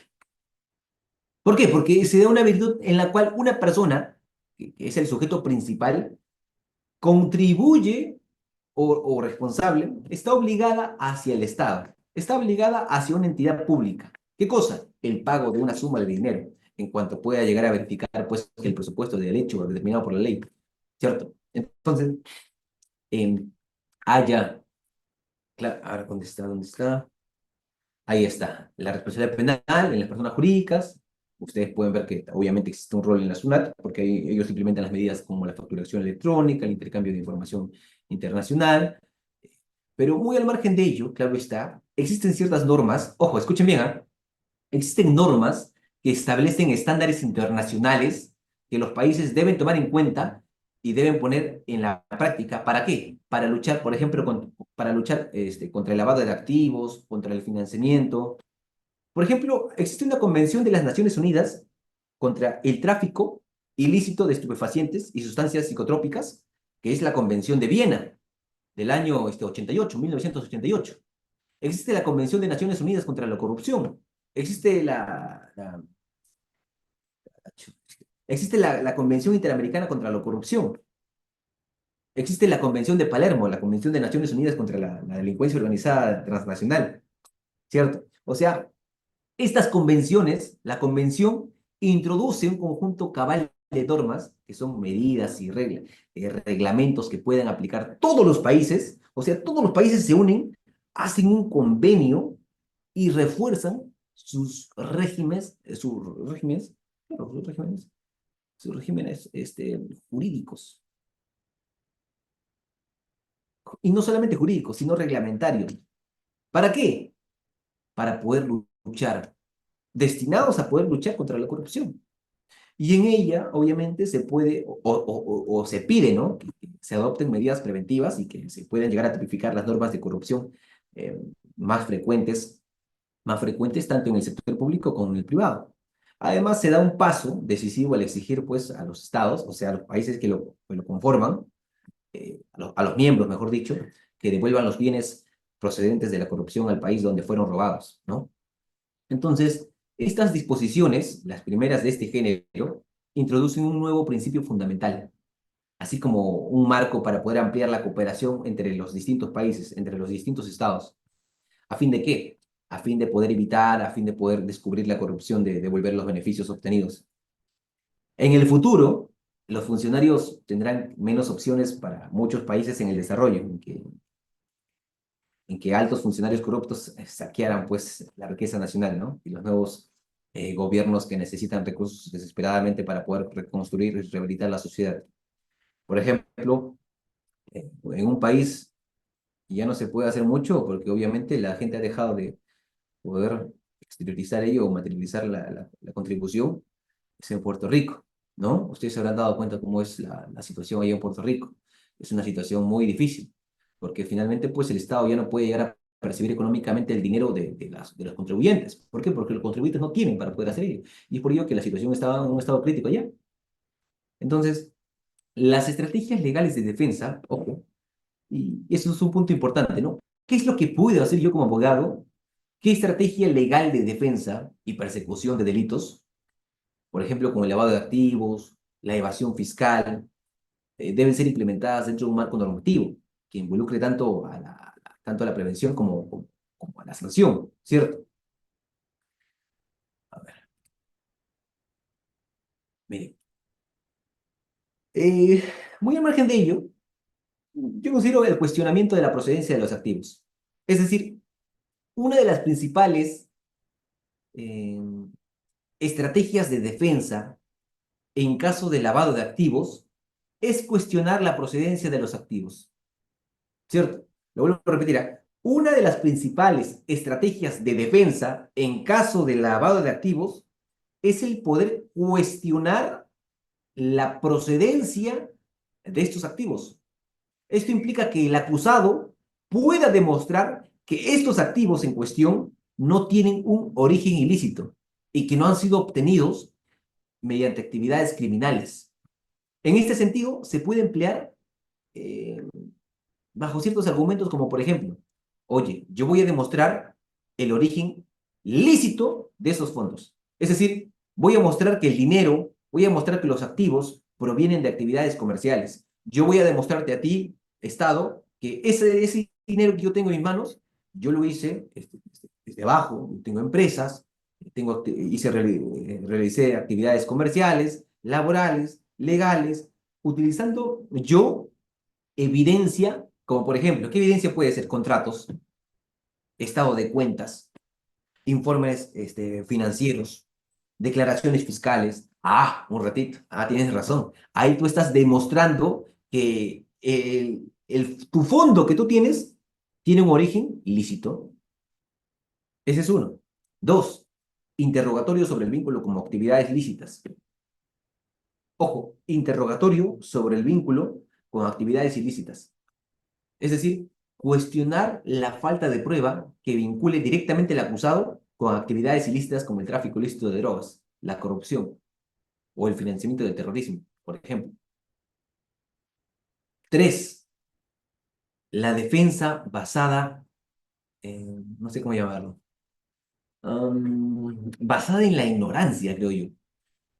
¿Saben por qué? Esta defensa basada en la ignorancia, ustedes se preguntarán. En algunos casos, ustedes, yo y todos los abogados, en algunos casos, la defensa puede alegar que el acusado desconocía. Claro, desconocía el origen ilícito de los activos, aunque esto no siempre es viable, especialmente pues en el contexto de la responsabilidad objetiva por el delito de lavado de activos, ¿ah? Pero obviamente en ciertos casos aplica. A eso se le conoce como una defensa basada en la ignorancia. Es decir, yo desconocía, ¿cierto? Ese es respecto al primer punto. Pues, cuestionamiento a la procedencia de los activos. 2, la falta de elementos de prueba. La falta de elementos de prueba.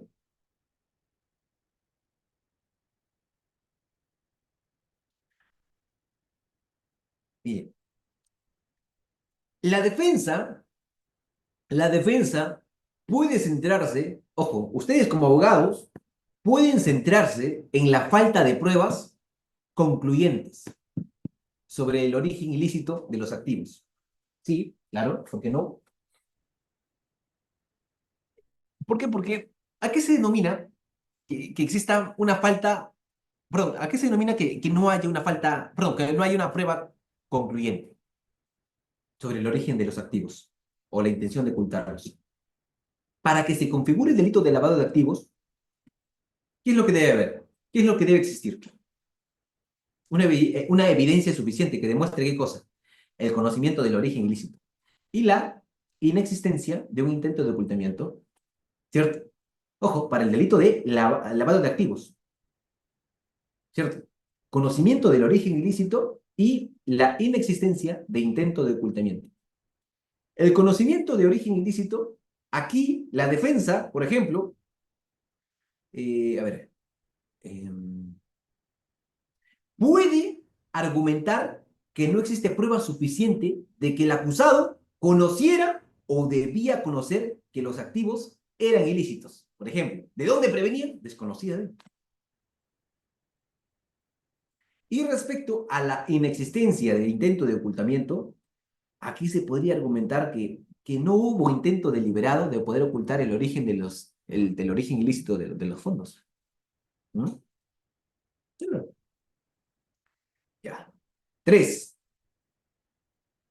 El tercer punto es en base a los errores en el procedimiento de la investigación. ¿Ya? Errores en el procedimiento de investigación. Ustedes saben que el análisis de la legalidad de los procedimientos utilizados en la investigación eh, y confiscación, claro, de bienes, también puede ser algún argumento de defensa. Si hubo violación de derechos fundamentales o irregularidades en la investigación, como la falta de una orden judicial adecuada, por ejemplo, o el uso de las pruebas obtenidas de manera ilícita, esto podría afectar la validez del caso, ¿cierto? ¿Por qué? Porque existen errores de procedimientos en la investigación. Chao, se cae el caso, listo.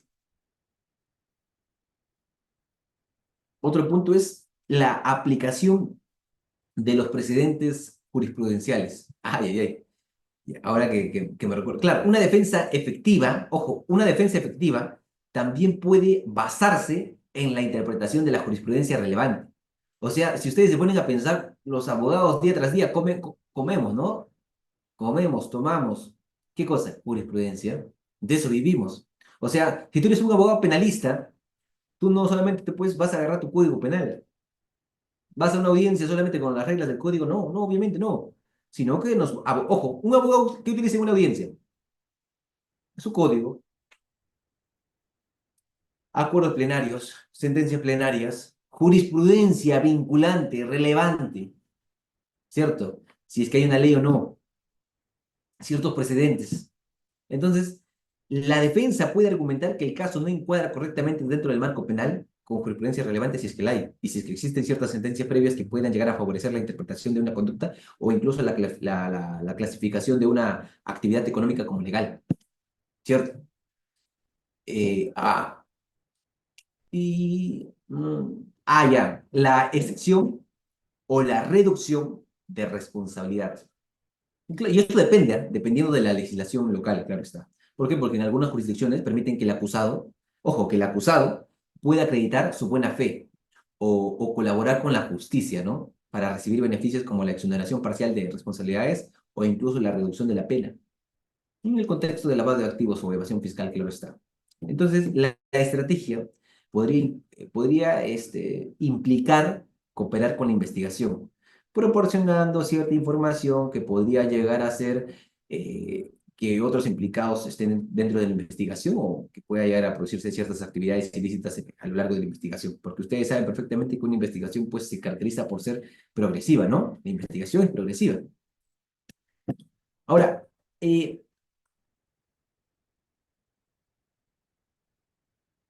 el uso de testigos y denunciantes protegidos también, ¿por qué no? ¿Saben por qué? Ojo, y ustedes habrán llevado delito, ciertos casos ya, de algún cliente, en delito de lavado de activos, en delitos de evasión fiscal.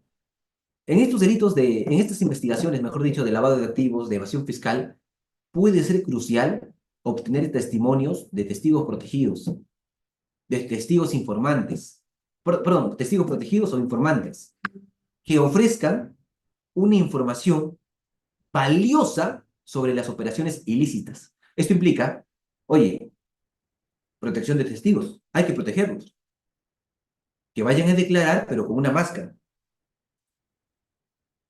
¿cierto? O que vayan a declarar con otro nombre. Si se llama Luis Paredes, ya cámbiale de nombre. ¿Por qué? Porque vamos a proteger a estos testigos. La protección de testigos ofrecen programas de protección a aquellos que colaboren con la investigación, con la justicia. Entonces, como ellos están colaborando con la investigación, pero son testigos protegidos o son informantes X, entonces hay que garantizar su seguridad, pues. O incluso los incentivos a denunciantes, pues, ¿no? Se pueden crear ciertos sistemas que pueden llegar a incentivar a los informantes a reportar actividades ilícitas sin temor a represalias, ¿no? O ofreciendo ciertas recompensas, ofreciendo cierta inmunidad a cambio de información crucial, ¿cierto? Em, pero esto es un poco complicado, pues, ¿no? Ustedes saben que no, usualmente no se da, pero uno que otro caso se podría llegar a dar. Ahora, a ver, miren, existe un régimen de responsabilidad penal empresarial. En algunos países, en algunos países, las empresas pueden ser responsables penalmente, ¿ah? ¿Saben por qué? Claro, pueden ser responsables penalmente por el delito de lavado de activos o la evasión fiscal. Esto implica que las empresas hay que ponerle sanciones, sanciones contra las personas jurídicas, imponer sanciones severas a las empresas involucradas a estos delitos, incluyendo multas, prohibición de operar, la intervención de la compañía, ¿cierto?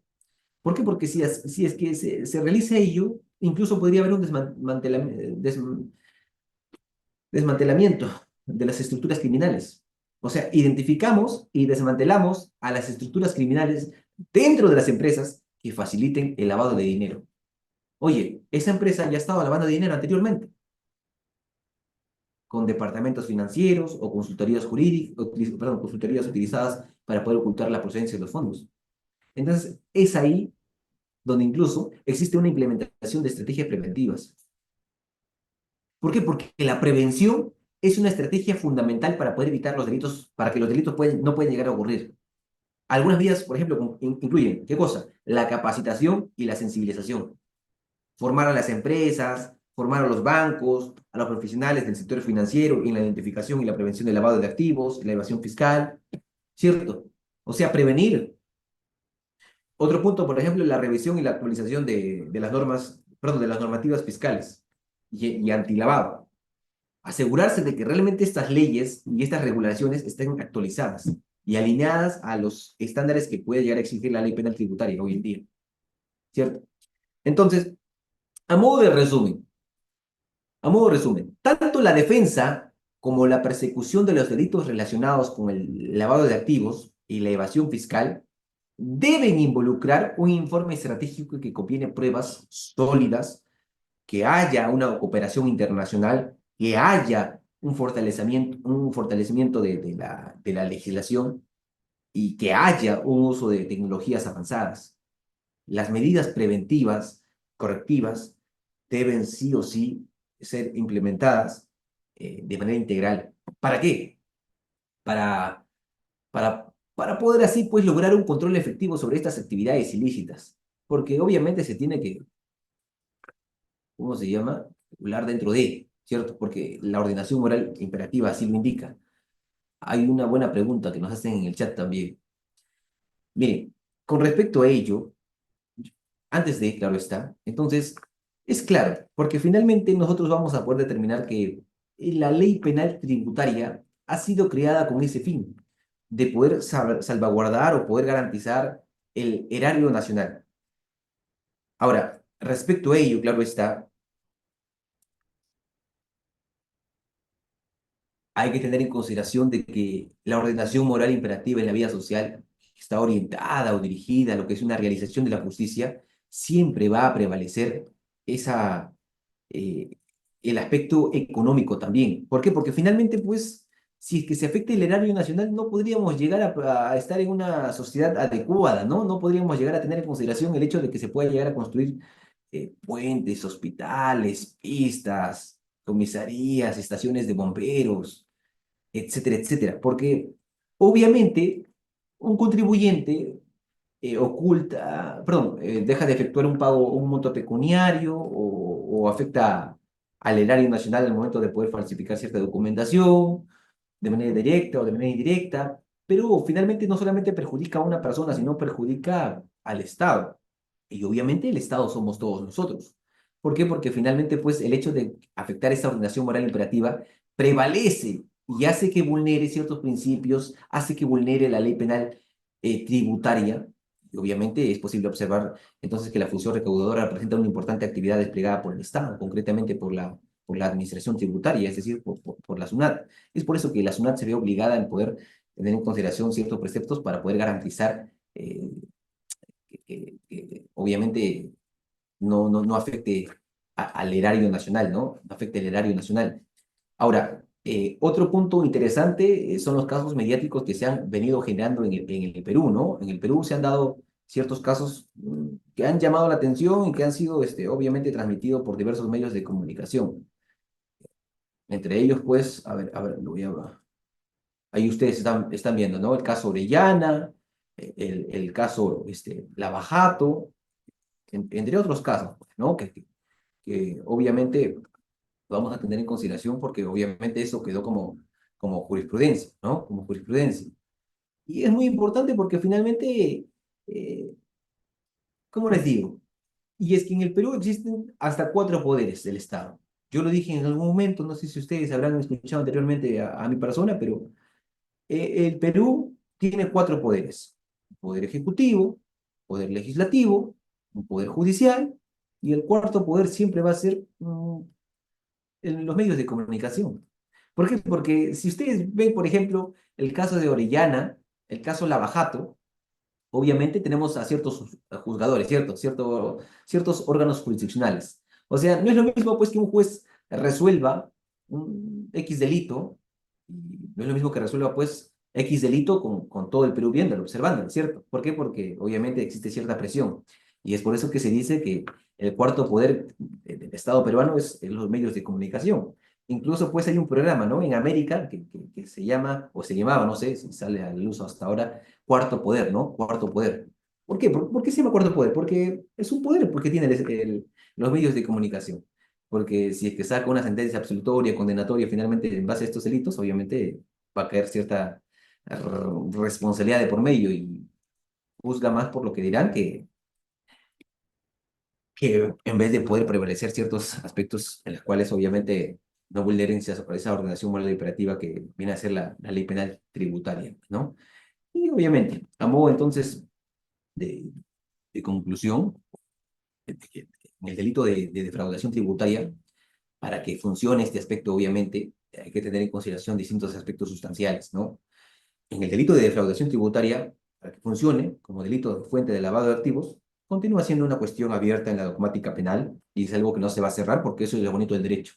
Si bien en el marco legal y en la jurisprudencia permiten su inclusión, especialmente respecto a terceros ajenos al hecho de defraudación, desde una perspectiva dogmática estricta y de seguridad jurídica, se plantean límites importantes al considerar que no toda, ojo, no toda evasión tributaria, ojo, no toda evasión tributaria genera ganancias ilícitas en el sentido penal de lavado de activos. El autolavado tributario, en principio, debería excluirse por violar el principio del ne bis in idem. Y tercero, una interpretación extensiva puede conducir a una expansión indebida del derecho penal, con serias consecuencias, por supuesto, claro está, sobre los principios de la mínima intervención y la tipicidad estricta. Es por ello, solo una defraudación tributaria particularmente estructurada, dolosa y con efectos económicos contrastables, realizada por estas personas que son contribuyentes, que obviamente podría válidamente considerarse como un hecho generador de actos ilícitos y por tanto sirve como una base de delitos de lavado de activos. Entonces, es claro, ¿sí? Es claro, o sea, los delitos contra el orden financiero y tributario son aquellas conductas que son ilícitas, que afectan la integridad, que afectan la estabilidad, la transparencia del sistema financiero y del sistema de la recaudación tributaria en del país. Y en el Perú, estos delitos están regulados en ciertas normas que ya son específicas, como el Código Penal Tributario, la Ley Penal Tributaria y la Ley contra el Delito de Lavado de Activos.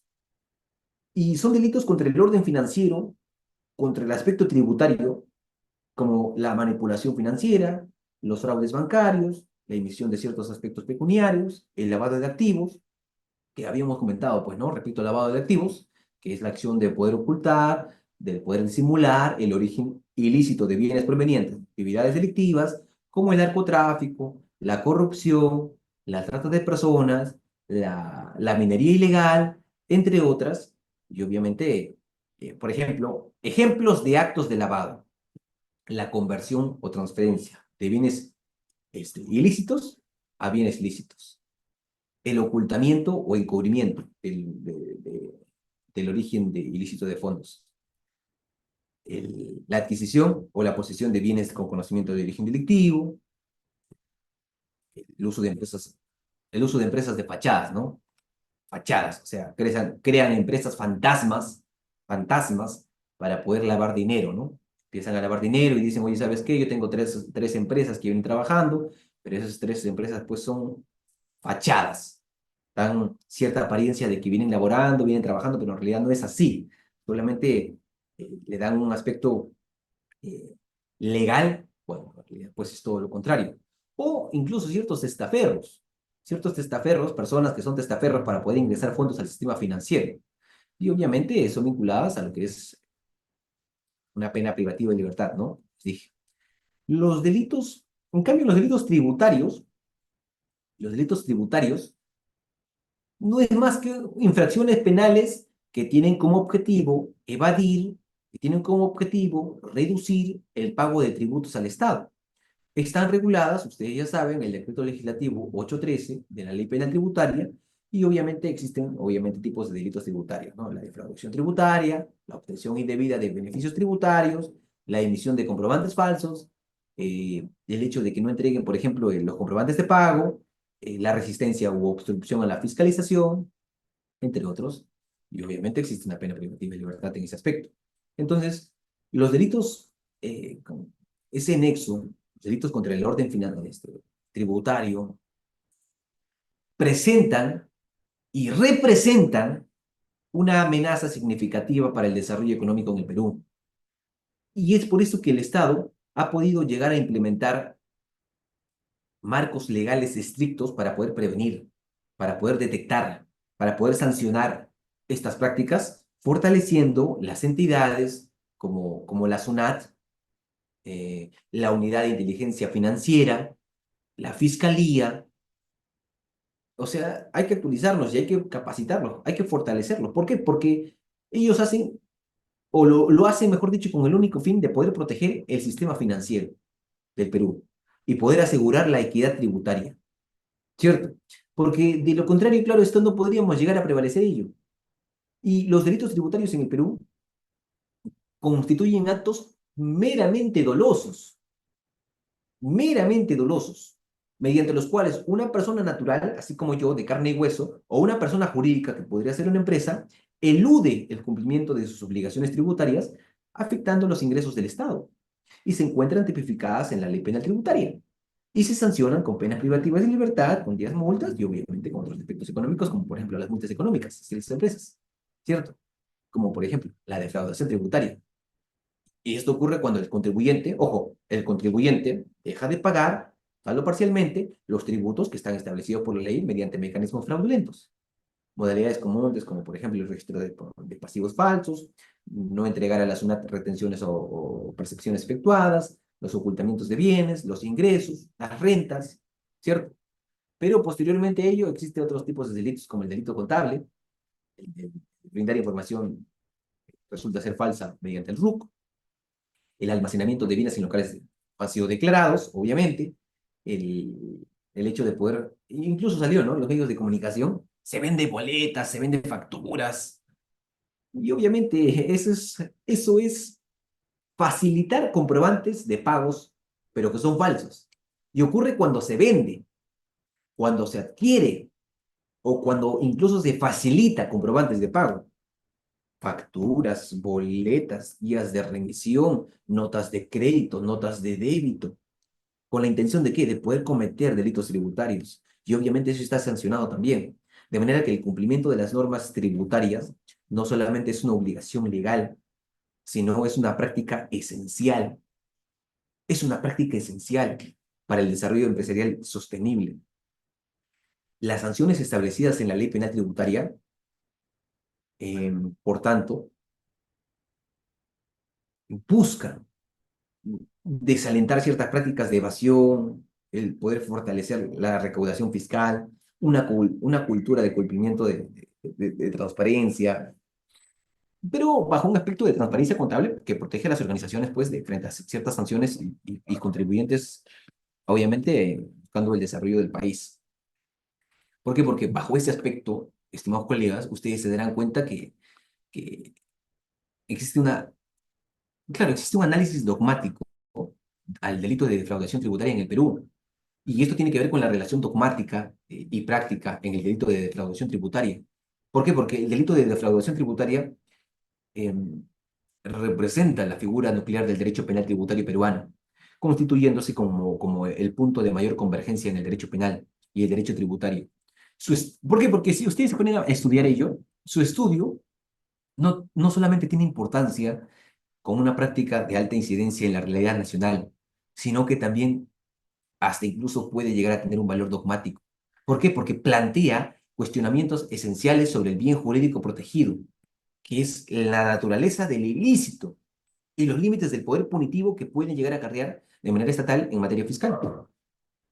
Es por eso que yo les dije el bien jurídico protegido, patrimonio del Estado o hacienda pública. ¿Ah? Y por ahí me consultaron, ¿qué es la hacienda pública?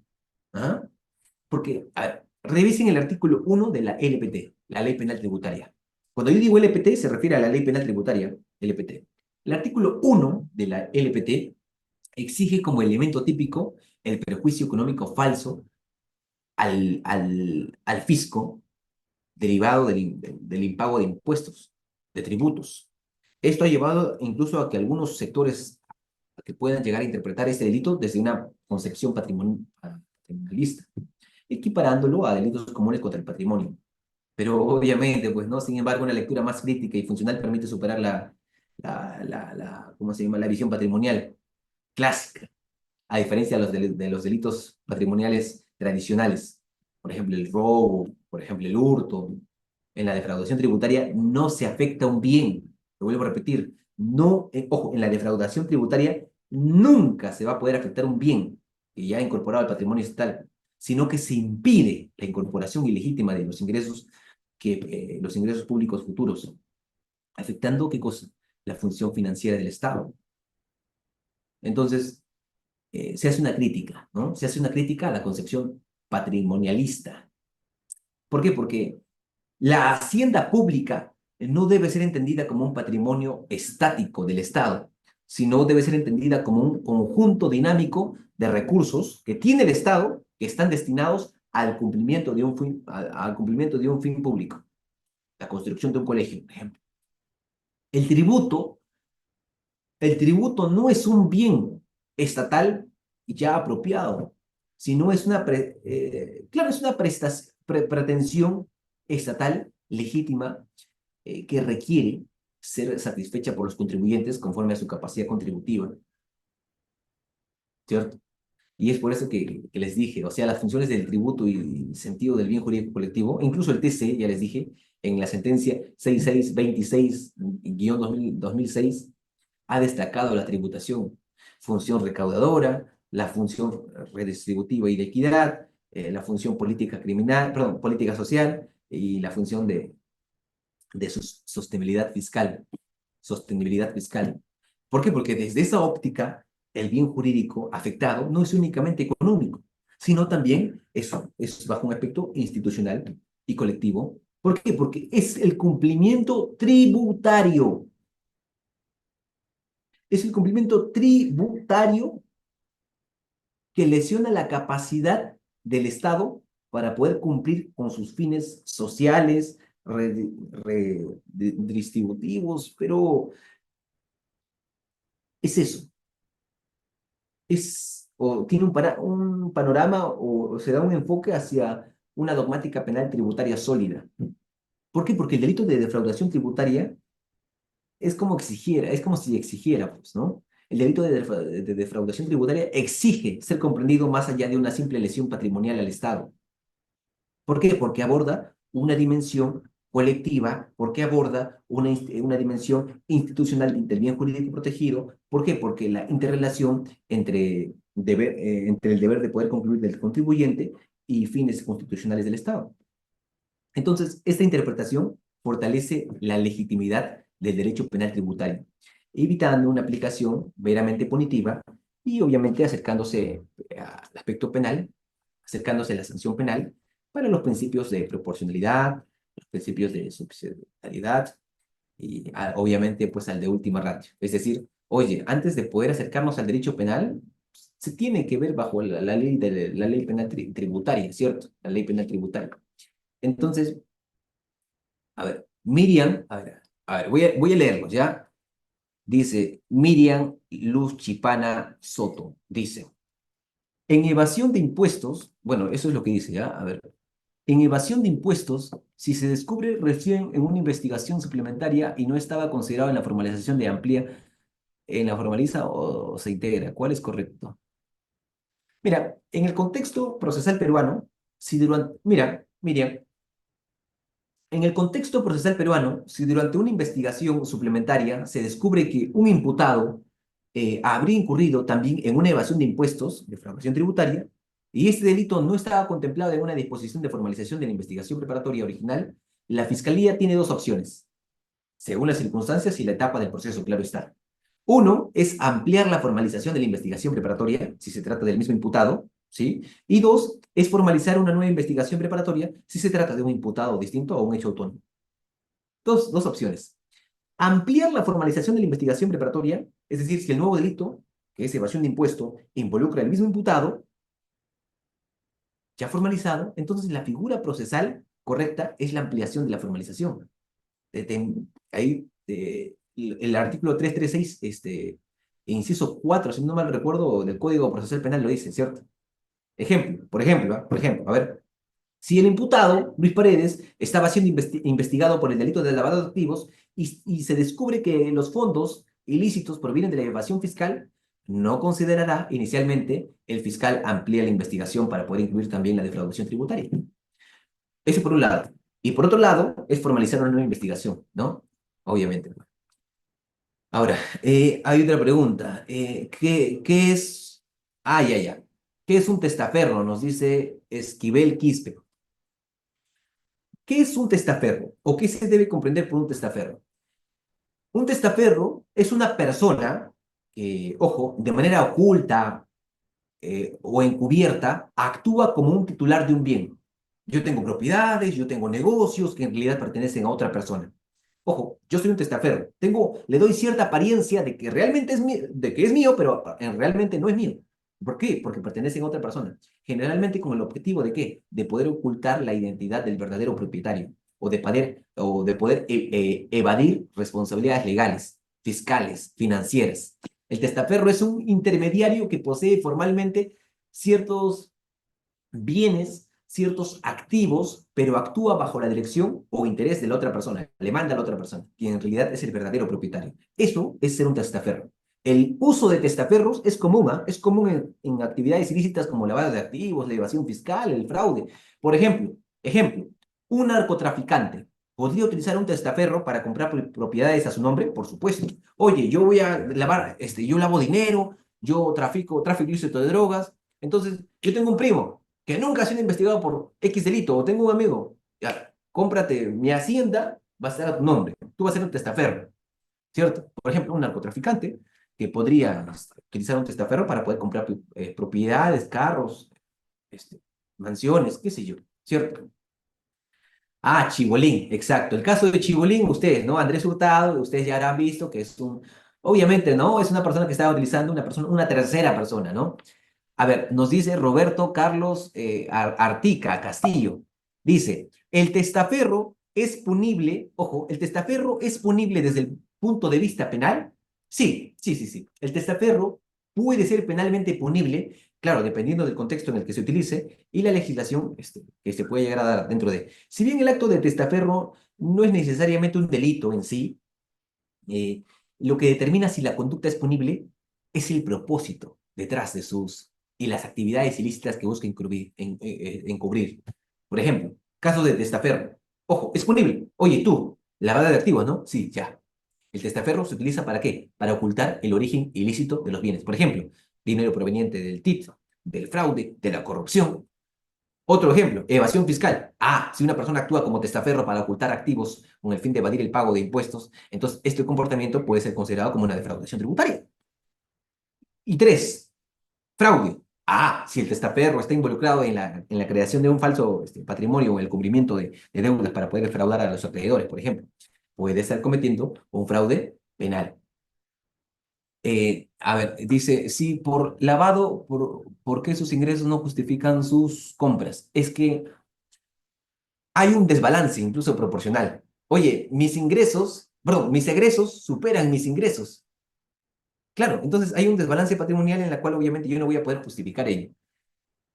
Un testigo, a ver, dice, Gerald nos dice, un testigo puede pasar a ser investigado y en qué etapa procesal. Sí, un testigo puede ser investigado y eventualmente puede ser imputado en un proceso penal. Esto puede ocurrir en diversas etapas del proceso judicial, pero ustedes saben perfectamente que la investigación es progresiva y pueden llamar a un testigo y ese testigo puede soltar información y cuando suelta esta información se puede convertir en un investigado más.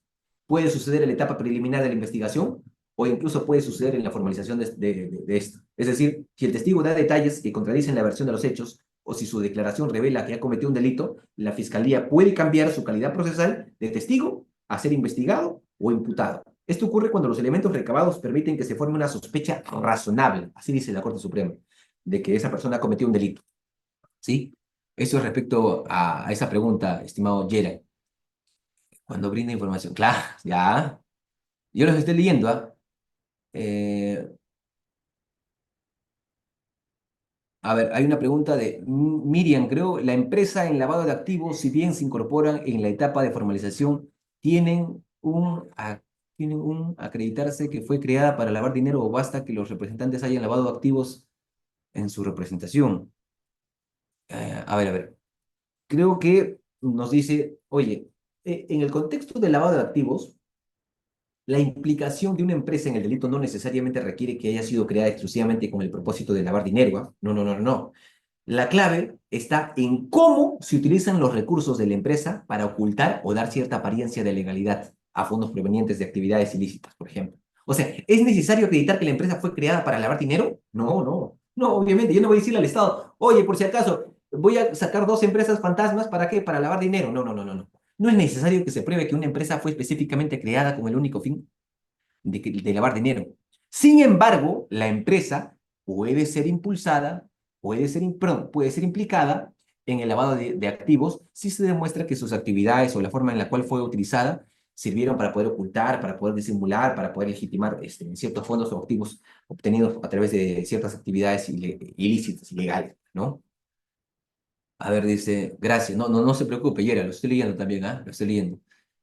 Y dice, y la donación por regalos en matrimonios huancaínos. Pero bueno, o sea, esa es la costumbre, ¿no? Ustedes saben perfectamente que la costumbre, pues, es parte de las donaciones que hacen en Huancayo, pues, ¿no? En Huancayo ustedes habrán visto, no sé, a veces pienso también casarme con una huancaína para poder convenirme materialmente y económicamente, porque ustedes habrán visto, pues, que no todos, ¿no? Pero algunos matrimonios regalan camionetas, te regalan una chala con dinero, con 200, uy. Pero las donaciones, los regalos que se dan en eventos como matrimonios, por ejemplo, en matrimonios tradicionales como huancaínos, pueden generar ciertas inquietudes, especialmente si se trata de muchos elevados o si existe la posibilidad de que estas transacciones se utilicen para poder ocultar, para poder disimular el origen de fondos ilícitos, como el caso de lavado de activos. Pero ahí sería la pregunta, mejor dicha, ¿qué implica una donación o un regalo en un matrimonio? ¿Mm? En muchas culturas, incluyendo la huancaína, como el doctor dice ahí, y por ahí, por algo me está diciendo, es común que se reciban donaciones, ¿no? Donaciones o regalos de los invitados, especialmente en eventos importantes como bodas. Entonces, estos regalos pueden tener diferentes formas: dinero en efectivo, bienes materiales, propiedades, carros, etcétera. Depende de la cantidad y la naturaleza de los regalos. Entonces, las autoridades tributarias podrían considerar que estos fondos deben ser declarados o estar sujetos a algún tipo de fiscalización, sobre todo si se presentan de manera irregular o si no se justifica su origen, obviamente, pues no, porque de lo contrario, pues todo el mundo haría eso. Pero buena pregunta, muy buena pregunta. Yo los estoy leyendo, ¿ah?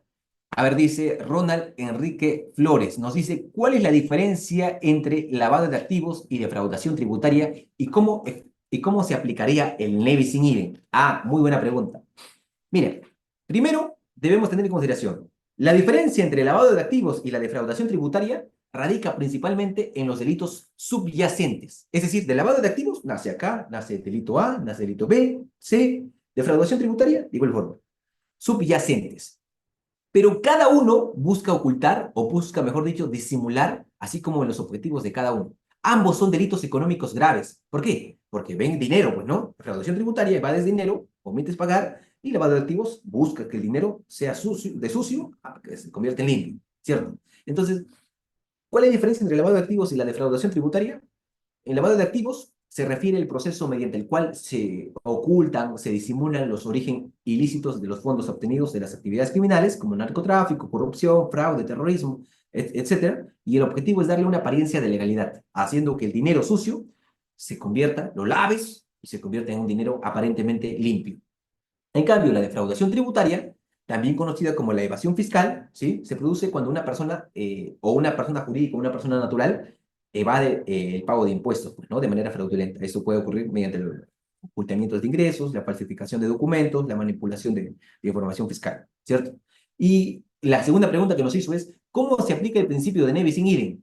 El principio de Nevis in idem es un principio jurídico fundamental que significa no dos veces por lo mismo. Es decir, no te pueden llegar a condenar o no te pueden iniciar un proceso dos veces por los mismos hechos. Es decir, este principio prohíbe que una persona sea procesada, que una persona sea sancionada más de una vez por el mismo hecho o el mismo delito. En otras palabras, una persona que ha cometido el mismo delito de manera diferente no puede ser condenada, ¿cierto?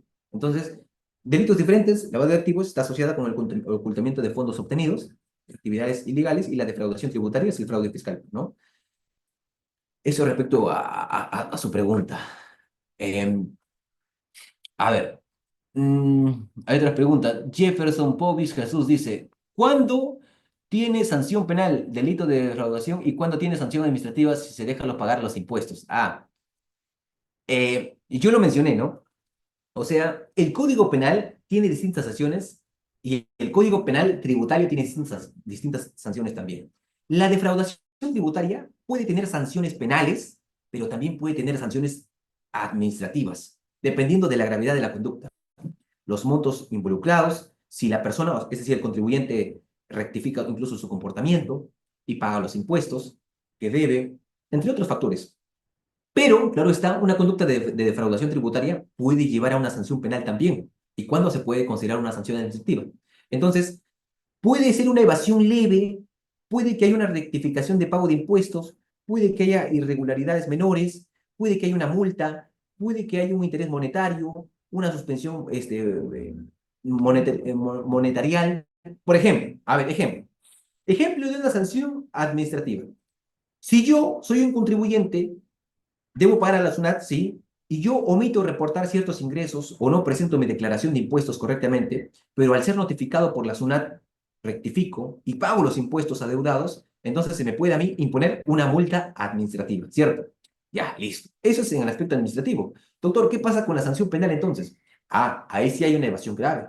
Ahí sí hay un fraude sistemático, ahí hay una desaparición de la empresa, hay montos elevados, hay multas elevadas, decomiso de bienes. Por ejemplo, si yo tengo una empresa, si un empresario defrauda al fisco con un monto considerable, un monto fuerte, mediante la creación de empresas ficticias, por ejemplo, la falsificación de facturas o la manipulación de registros contables para poder reducir sus impuestos de manera significativa, eso constituye un delito penal. En este caso, entonces, la multa administrativa, el empresario incluso podría enfrentar una pena de prisión, ¿cierto? Eso es bajo un aspecto administrativo y bajo un aspecto penal, ¿sí? Eh, Bien, los estoy leyendo. A ver, mi vecino es minero informal. Ha construido un hotel de 5 pisos eh, a 100 metros de mi casa y no veo entrar clientes. También ha alquilado un local grande y va a poner un casino. Es ahí que viene en la mente la canción de Frankie Ruiz. ¿Cuál es el negocio? Ay, ay, ay. Yo también quisiera esa vida. Yo también quisiera esa vida. Pero ya me estoy encargando con River de poder ya, por medio de Diápolis. Vamos a lavar dinero por ahí. Es mentira, es mentira. Bien, estimados colegas. Muchas gracias por la participación. De igual forma, pues, Reader les estará alcanzando todos los materiales junto con Udiápolis, de la presente disertación. Espero que haya sido productiva.